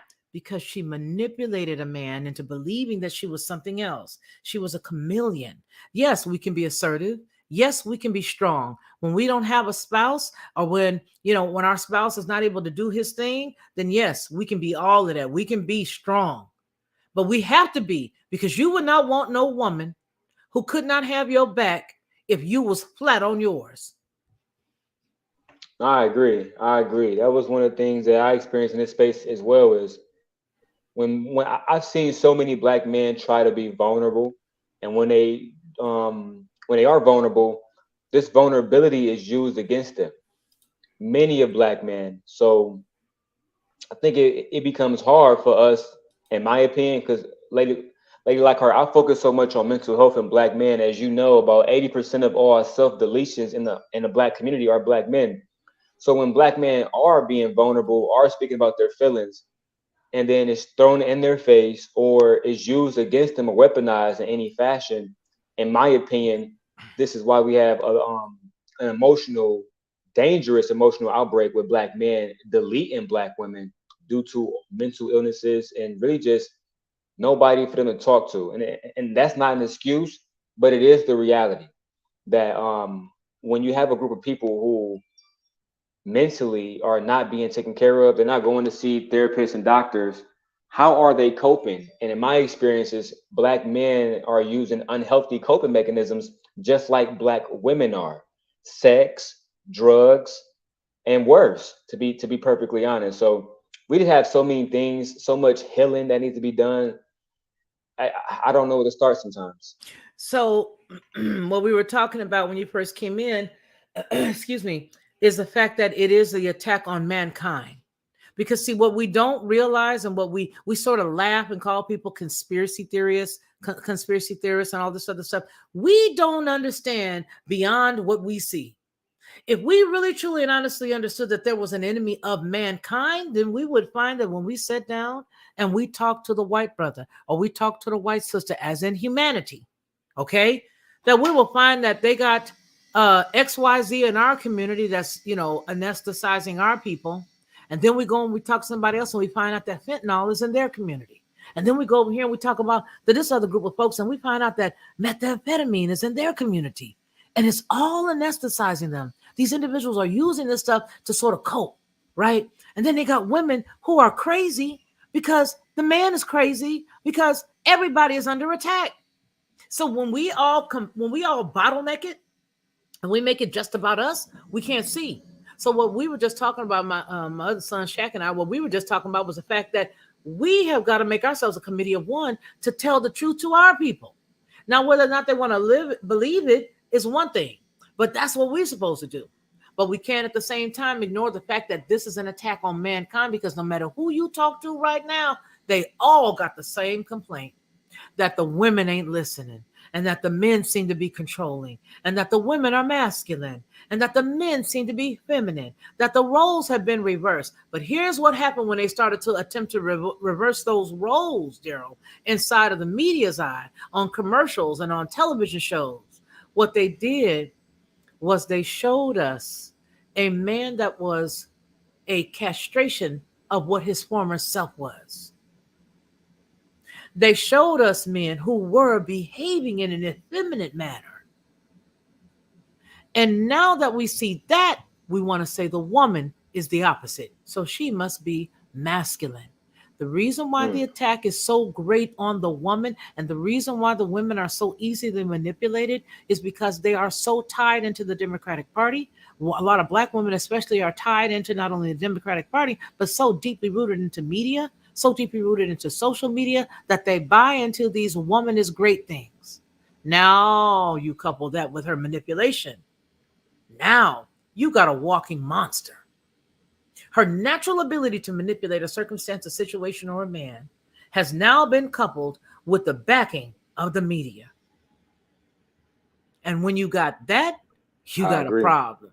Now you got a problem. You got a real problem. But my whole premise is to make sure that we're understanding the terms and words that we're using, because what Shaq and I just got to talking about is that somebody took the time to throw that term into the bullpen. And once that word was in the bullpen, everybody ran with it. And they called women who speak like myself masculine. When I am, you can talk to my husband. He'll tell you what he thinks about me. Okay? My point is, she's not masculine, sir, if she has been using you and manipulating you. And you didn't see that person. All you saw was her representative. If that other person popped out after the representative made you come, then I tell you, and I guarantee to you right now, today, I submit that you are dealing with a manipulative woman who used her manipulative wiles to get you in the bed and do what she needed to do so she can get here. Because all she's got to do after a man naturally gets to his peak is start to put all kinds of ideas and things in his head. And guess what? She's got the key. She's got the Rock of Gibraltar's key in her head and now in her hand. Why? Because that's the way that men were created. That's the way that people were created. When I was taking psychology, they told us that a person should never make decisions after they have gotten to that mountain and after they have gone over that mountain. Once you've gotten to that peak, don't say a word, because once you do that, now all that individual that you're laying with, they can make you say or do anything you want. And that's what men are tired of. That's what people are tired of. I agree. People are tired of the manipulation. Shaq and I were just talking about it. And what we were saying was, what I was sharing with him was, I believe that if people would take it old school for just a minute, because, they throw all of us under the bus. All of us who were born between, 46 and 64, we get the brunt of everything. But it's amazing to me, as I said with everybody here earlier, it's amazing to me how we as a group of people love to tote the Bible. We love to quote the Bible, but yet and still we don't understand that the only people who are to be teaching young women are the elder women, but not the foolish ones, the ones that have some wisdom. If everybody keeps pushing all the wisdom away, the elders away, if you keep pushing all the elders away, you're not going to get none of that information, because see, one thing we don't do is argue. Attack me, that's another story. But I'm not going to argue with somebody who doesn't want to take the information, because I feel like, doesn't make any sense. Thank you to this last person that just sent a Cash App. I appreciate you. You did not give me permission to use your name, and so I'm not going to, but I'm just going to tell you thank you. So in other words, what's going on right now with our people is the fact that we are in a quandary But you again have the people who have children who are now using drugs to try to cope. Because a lot of people, when you give people True. loneliness, Daryl, loneliness is a beast. And we crave for the other person. We crave for men if we're a woman, normal women, and vice versa. But I just don't think, and I'll let you go ahead and say what you got to share with this. I'm gonna throw this out here. I don't think that a woman who went to school, who got her education, who then later decided to get a job, she hadn't been picked yet. She got a job after she graduated from college, and then she decided when she wanted to get her house. I'm laying this out here. She wanted to get a place to live. She decided, well, gee whiz, if I'm gonna pay $1,000 a month for rent, I may as well go over here and get me a house. That doesn't make her masculine. It just makes her frugal and it makes her conscious of what her money is. Again, she's not been picked. Can you tell me what you think about what is the issue with those women as it relates to young men? How do you guys see a young woman when you meet her and she has everything? Are you thinking negative about her? What do you think about her? About a woman who got everything and she hadn't been picked yet? For me, the way I look at it, and like again, they call me a simp and all that different stuff, but I try to tell men this. Today, women have better options with less excuses. Men, I'm sorry, Lockhart, but there are men who are lying about their work ethic. They're lying about how much money they have. They're lying Come about on. Come what kind of on. provision they have. They're lying about what kind of fathers they are. And women are not going to be forced to submit to a man and be lowballed into a bad deal, right? And black men, they don't lowball anybody else. They don't go to the they don't go to the Mercedes-Benz dealership and tell the Mercedes-Benz dealer, hey, I want an S550 for the price of a E class or a C class. No, but that's what they do to black women. Um, the idea that a woman's education would be a harm is ridiculous. I have 2 boys and 2 girls. When I'm working, and I work every single day, when I'm working, guess who's at home teaching my daughters and my sons how to read? Guess who's teaching them about the United States, teaching them about the capitals of every city? It's their mothers, right? So if we are promoting now that education and everything that a woman brings to a relationship outside of her sexuality is bad, then again, black men are in a very bad place as of right now. Because I remember women like Coretta Scott King. When I was coming up, she was a woman that was heralded as a great wife, not only because she was beautiful, but because of everything she did while her husband was living and after he died, Correct. including starting the MLK Foundation, building a statue, putting scholarships in his name so young black children can be sent to school. These are the things that make a wife, in my opinion, a wife. I agree. I agree 110% with you. And you know what? Here's what I wanted to add to that is that when we look at the older women that did stand with their spouses and did do the things that they needed to do, then we see that these are the women that we should be like. But she's an elder. It breaks my heart when I hear, a lot of young women and a lot of young men say, we don't need to listen to nothing the old folks say because they're the reasons why we're in the trouble that we're in now. No, we're not. The reason why we're in the trouble that we are in is because there was a pen that was wielded and that was in the direction of humanity that did not want humanity to exist. See, in a minute, people are going to begin to see what's really going on around us. And those of us that they think sound like conspiracy theories and all this other stuff, they're going to be shocked because they're going to see what we said about in 2019 and 2020, what was coming. We all said it. We all warned people that we know, and the people that are in my chat that follow me on any of my platforms. And the reason why we're over here today on TLP Headlines with a Voice is because we don't want to be tampered with. Okay, my LLC handles the other 2 channels, so I don't need those channels tampered with. Headlines with a Voice or with the Lockhart Perspective. I don't want them tampered with, right? So that's why we're over here. Okay, well, we can be just candid as we possibly can be. The deal is that there is good and there is evil. Those are very powerful forces. Love is a powerful force. Just practice it for 24 hours and see if your surroundings does not change, because it is energy, because we are energy. And people don't want to believe that. They would rather believe that things are black and white and it is what it is. And that's just it. But there's a gray area. And when you shade with that gray area, you begin to see a lot of other things. I'm the type of person that doesn't want to believe what anybody told me. Let me do my own research and find it out. But when I look at what is going on right now, there have been plans put into motion that is to destroy mankind. If we don't believe that, then what do we think about the upswing of the AI right now? What do we think about the term, what is it called? It's Shaq. What is the term that's called when we're dealing with the technical and the human? Bionic Man set all of us in the 70s up for it. In the 70s, we had a show called The Bionic Man. He was a hybrid. He was a hybrid. Mm-hmm. He was actually a man who went up in space, right? Wasn't he? What was he, Shaq? He was an astronaut. Mm-hmm. And his Yeah. and it crashed. You guys remember that? A lot of us had the had our little lunch pails and all this. Some of my brother had the lunch pail, and then I had the Bionic Woman's lunch pail, all of us. But they were getting us ready then for hybrids, which is what I said on 2 different publications in the past, that that's going to be the true racism, because there's only one race as a race of people, and that is human.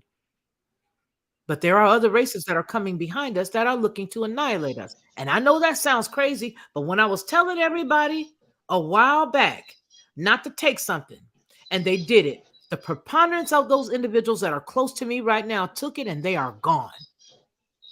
But they looked at me like I was a conspiracy theorist. I sent them all the information that they needed to know, sent them everything, the truth about everything. And I can count on my hand right now how many of them are still around me right now that are still living. So if we go outside of what we've been told and what we've been taught, then we have to understand that it is not just necessarily an attack on the white man, the black man, the Hispanic man. It is an attack on man. It is an attack on woman.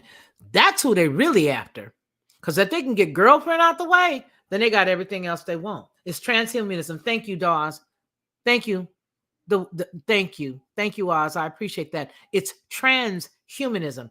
A lot of people have heard that term, but they have not really taken the time to break it down. Transhumanism. So what they're doing right now is softening the mindset of trans man or woman. Why? Because after that, it's going to be full-on transhumanism. What is transhumanism? Bionic man, bionic woman. People can take it or not. I saw, I ain't going to go there. Everybody who follows us already know that I have seen so many different things that have now come to fruition, that it is amazing. The downloads that we get, we need to make sure that the downloads that we get inside of us and that come to us, that they need to line up with truth. Because we are now walking in an age where they got Flippy the robot working at McDonald's as a test pilot to get rid of all them folk that they paid that $15 an hour to, baby. They can't have you working $15 an hour. It ain't even about them giving you the money. They were going to show you why they needed to get rid of you. Because, well, it costs too much money. Well, look at the economy is bad. We need to have Flippy. We need 2 Flippies in every building. And 1 human being to sit there and man Flippy. So it is an attack that's on mankind. And the one that is wielding its ugly head right now in our community is the quote unquote masculine woman. When I just showed everybody that my idea of a masculine woman is this right here. This is what we're looking at right now, running track against our daughters, swimming in the pool against our daughters, doing all kinds of women's sports. They're in the women's sports against our daughters. You see, the bad part was, and I'm going to put the blame where the blame belongs, it was on the black woman. Why? Because we got so tapped in and so enshrined with that woman is the king and woman is the this and the, look at the woman king and then look now they replaced T'Challa with a woman. They're just the women. It's all about the woman, you idiot. Feminism is of the devil. And you're running around touting this garbage. No. And I 1,000% agree, Auntie. But let me say this. I got to pick up my daughter because I'm about to get off here. We've been on here 2 hours. Go ahead, baby. Say what you're going to say before you go. I'm going to give you the screen. I'm going to say this. Like, I think what we need to do as Black people is find the commonalities that we can work on and try to improve our community day by day. And it's not going to be something that's done in 1 year or 2 years is going to take a lot of time and effort. But if we can find commonalities, right, in ways that we want our entire society to be ran by, like none of us want our daughters to be in bathrooms with men who are grown, who have, you know, the opposite organs as them. To me, no, that's something that's too dangerous for my daughter. That's a commonality that me and Lady Lockhart has. So try to find the commonalities and work with other African Americans to influence your neighborhood and your state. To me, that's the best thing that Black people can do. You're muted, love.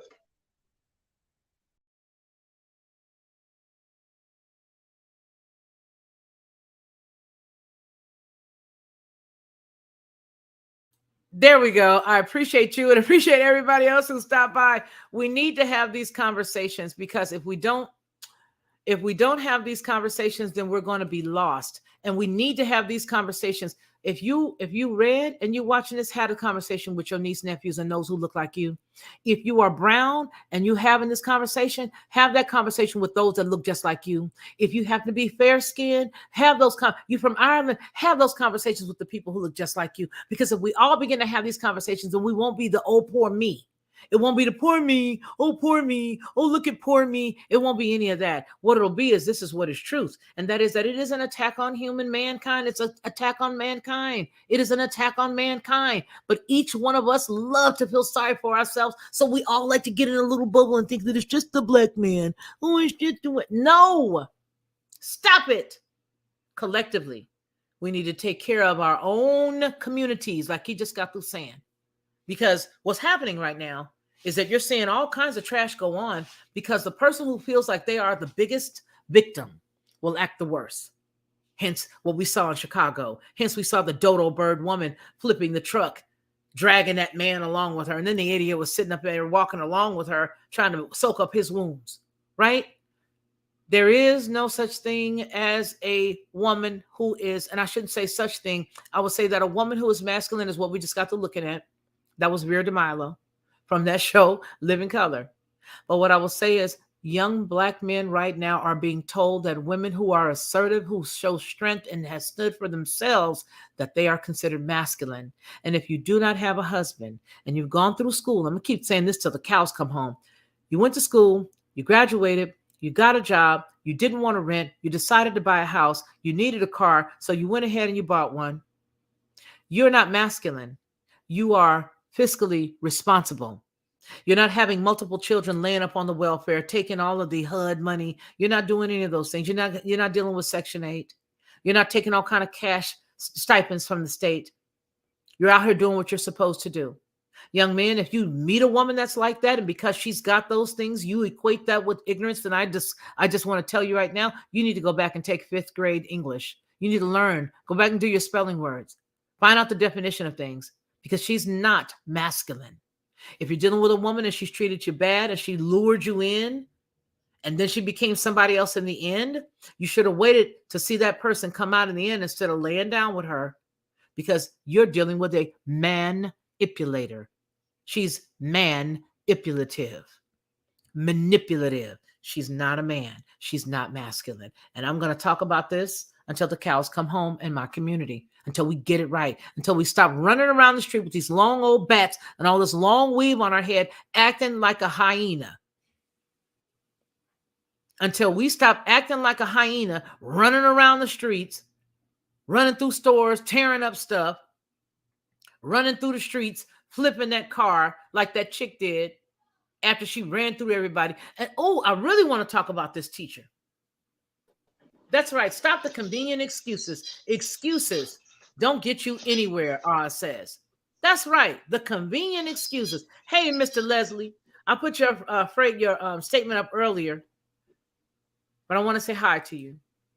But I'm done and disgusted. And if I'm not going to talk about it, and I don't know who is. Have you seen that with the teacher? There's a whole bunch of teachers in North Carolina and Texas and all these other areas that have jumped on students, and students have jumped on them, and they've had to fight students. One woman in North or South Carolina, one of the two, came up with a extension cord and beat the boys with it. Did you see any of that, Shaq? I didn't see the ones. I saw the one, with this recent, with the last, with the two, the black female teacher and the black young female student over the cell phone. What was I that don't know teacher what- wearing? What was that she had on?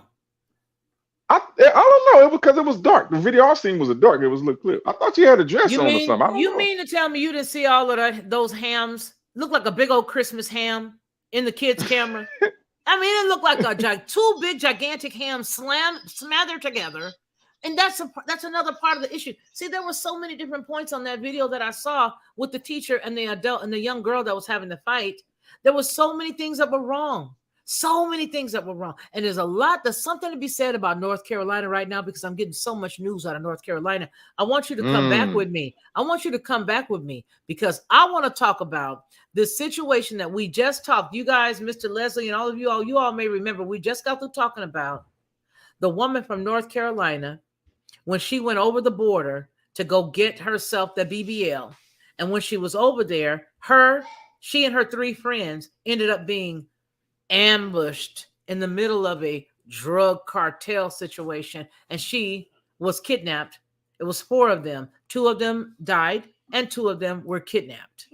Okay. And at that particular time, they went ahead. The State Department got involved after she was found, and then the State Department released them. There you go, sweetie. And then the State Department released them, and then they were okay. Well, then another issue came up. We need to talk about this. I want to send you the link, Shaq, and then I want you to. We're going to talk about it because there's something up to this woman, something with her, because she had just gone to an apartment complex only a week before this incident happened, and had been wielding a weapon. And I just found that story that she had been wielding a weapon, and it was only after she came back from being involved in this issue that they allegedly kidnapped her. Now, that was pushing drugs. Allegedly. That's what they was doing. And that's the reason why I want to get into that. I do want to get into the teachers with her big old ham hanging out in the camera. She had 2 big Christmas hams smuggled up under her dress, and the dress was already too short. I thought this was she had the dress on, Yeah, she had on a dress, all right. She had on a dress. Now, what channel is this you on? This YouTube. This is is a different TLP. channel, right? Yeah, this is TLP. The other send me the link to this because I just got the link from the StreamYard link from Bernard. He sent me the link. So I didn't know what channel this was you was on. I'm gonna send it to you right now. But that's why I was saying I put it over here because it's not affected. The other 2 channels are nestled under a business, and I don't want them, being jacked up. I want to be able to say what we need to say because there's so much stuff that's going on right now in our community that I cannot just sit back silently. And I have to correct the stuff that's going on right now. And I have to say so. I just cannot sit back anymore and watch people, tear up people's property like they're doing in Walgreens all over the United States. I have to say something about it because, see, here's the deal. Even though some of this stuff may be planned by others, there are some younger minds out there that are being penetrated by this stuff. And those younger minds are now going out doing this stuff without any of the involvement of the individuals, whether it be Soros or whomever else it is, without any of their involvement.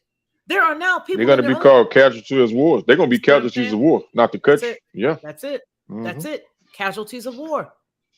Okay. The news reported that they actually were involved in drugs. You see what I'm saying? Come on, somebody.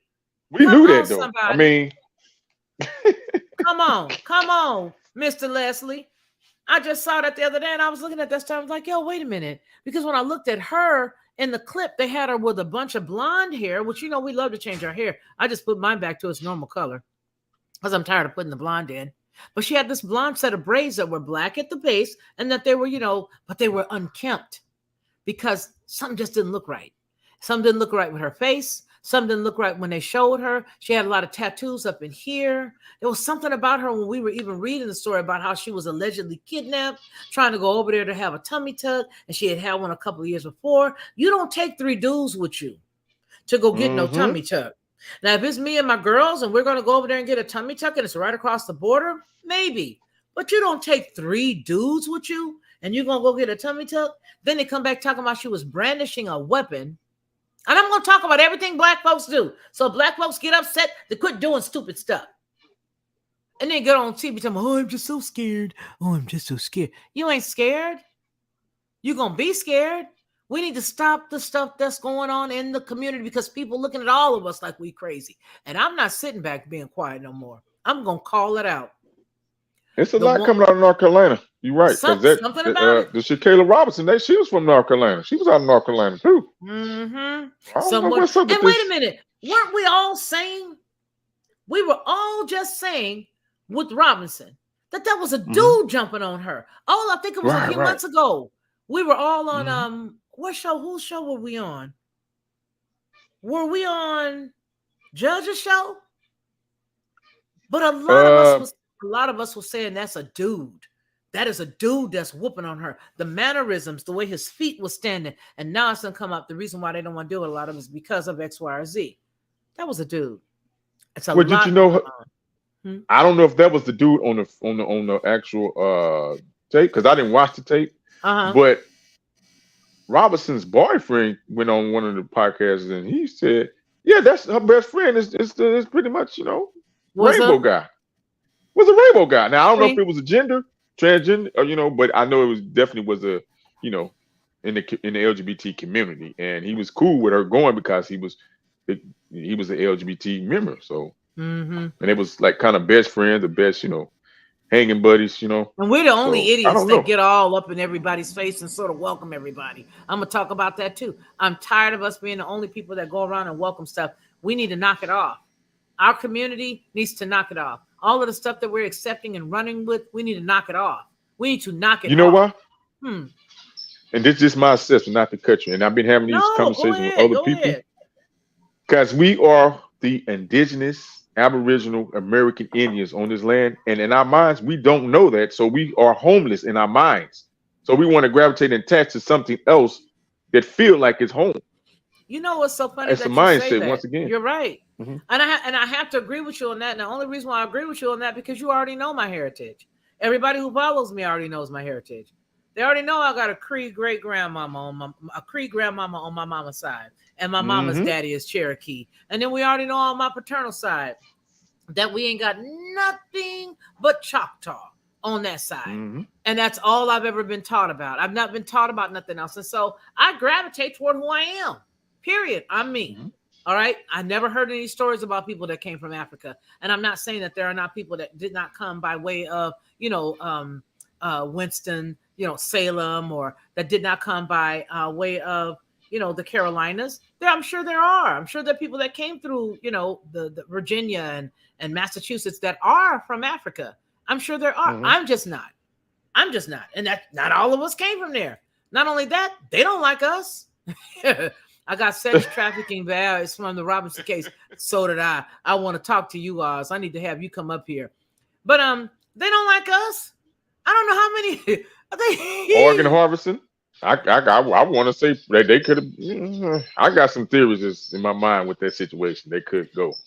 And they use a lot of our stupid behinds to get out there. They use a lot of our stupid behinds to do that stuff. And I'm going to talk about it because, see, here's what's going on. Since they let a lot of those people come through the border, what's been going on is a lot of them cats that's coming over the border are coming over here, jocking a lot of people, getting them to run their stuff for them. A lot of people are getting caught up right now because them dudes that's coming from the southern border, coming across that border, are a part of different organizations. And they are getting the people that are over here now, the young cats and young chicks, to run their stuff. Mark my words. Yep. They running their stuff. And see, they think it's like that was when they was running it for Pookie and them. That ain't Pookie and them. They are being heavily watched. They know they're here. The government knows them cats are here. So you get a lot of young idiots that think they're going to come up on oh man, we done hit a lick. No, you ain't hit a lick. You're about to get hit as a lick. But what's going to happen to you? You're about to get hit as a lick. Okay? But there's a lot of stuff that we need to start to talk about to wake up these young folks. And if enough of us talk about it, and enough of our age category is watching it, then the people that didn't know certain things are going to be able to go and get the links about what we're talking about and take that stuff back to their young folks. And their young folks is not going to be put on call because a lot of the young folks don't know that we know.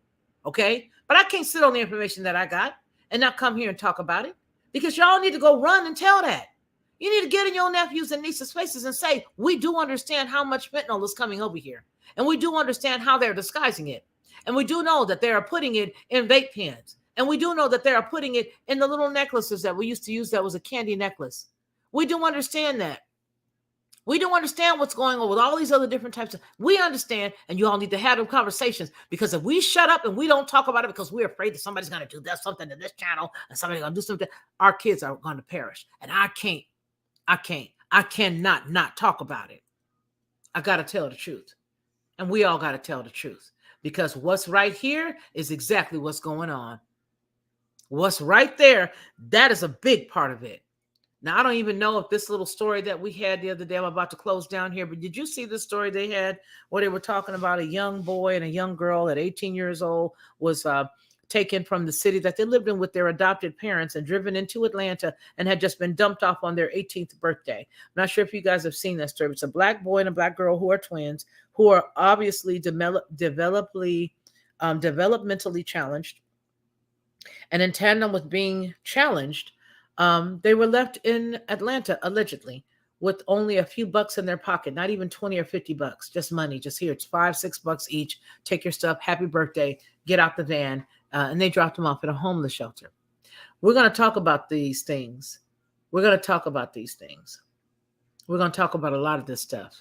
If it's dealing with your community, grab that information, you guys. I'm going to applaud publicly Betty R, because Betty R is on Instagram and Betty R is talking about stuff.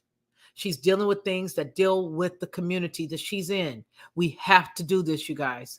We have to, because they don't want to hear wisdom. So that's the reason why we got to give it to them. You guys, I want to thank you guys, each of you all, for being with TLP Headlines with a Voice today. Thank you so much. We're going to be coming back here dealing with all urban topics right here on this channel. Everything that's urban, because what I want to do is illuminate the fact that it's happening in urban light, but I also want to bring a light to the fact that it's happening in every other community as well, so that none of us feel alone and so that none of us feel like it's just us. We're the only ones that's going through it. All that violin playing. I don't want to hear any violin playing. It's happening to everybody else, all of us. We got to pull ourselves up by the bootstraps, and we got to do what we need to do to make sure that our communities are strengthened, period. Those who are walking in love, those who are walking in light, those who are walking in truth within your own communities, the only way that we're going to be able to overcome what's going on right now and be able to withstand the day that we're living in, because it is a wicked time, and it's affecting all of us. I want to thank you, Shaq. I want to thank my young man, Daryl, for coming in, hanging out with me. All of you in the chat, I love you, Mr. Leslie. I love you, Oz. I love you guys so much. My sister, Peaches 141. Kay Sullers, thank you so much for being here. Of course, you know, Betty R, you just like, you're just my one. Thank you.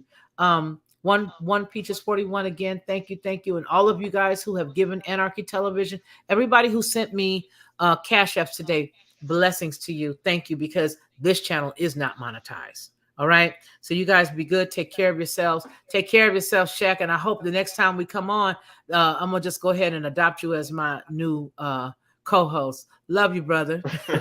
No problem. Yeah, just send me the link, man. I'm always here to support, man. It's each one teach one, and we all reach some, Amen. And, so all hands on deck, my motto. So just send me a link to this channel so I can subscribe to the channel, so I can know, when you're going live with this channel and stuff. I will, so Precious. Support, We'll talk to you soon. Peace to the Love chat, man. Salute to y'all. Peace to the chat. Peace to the chat. All right. Take care, babe. Bye-bye. All right, you guys, y'all take care of yourselves. Remember what we always say on any Felicia Lockhart Group publications, and that is that man shall not live by bread alone, but by every single word that comes out of the mouth of the Most High Yah. You guys take care of yourselves and take care of one another. And remember, take care of my friend, which is you. Until I see you again, continue to be blessed. To receive instant notification each time I upload, please hit the subscribe button and the bell notification.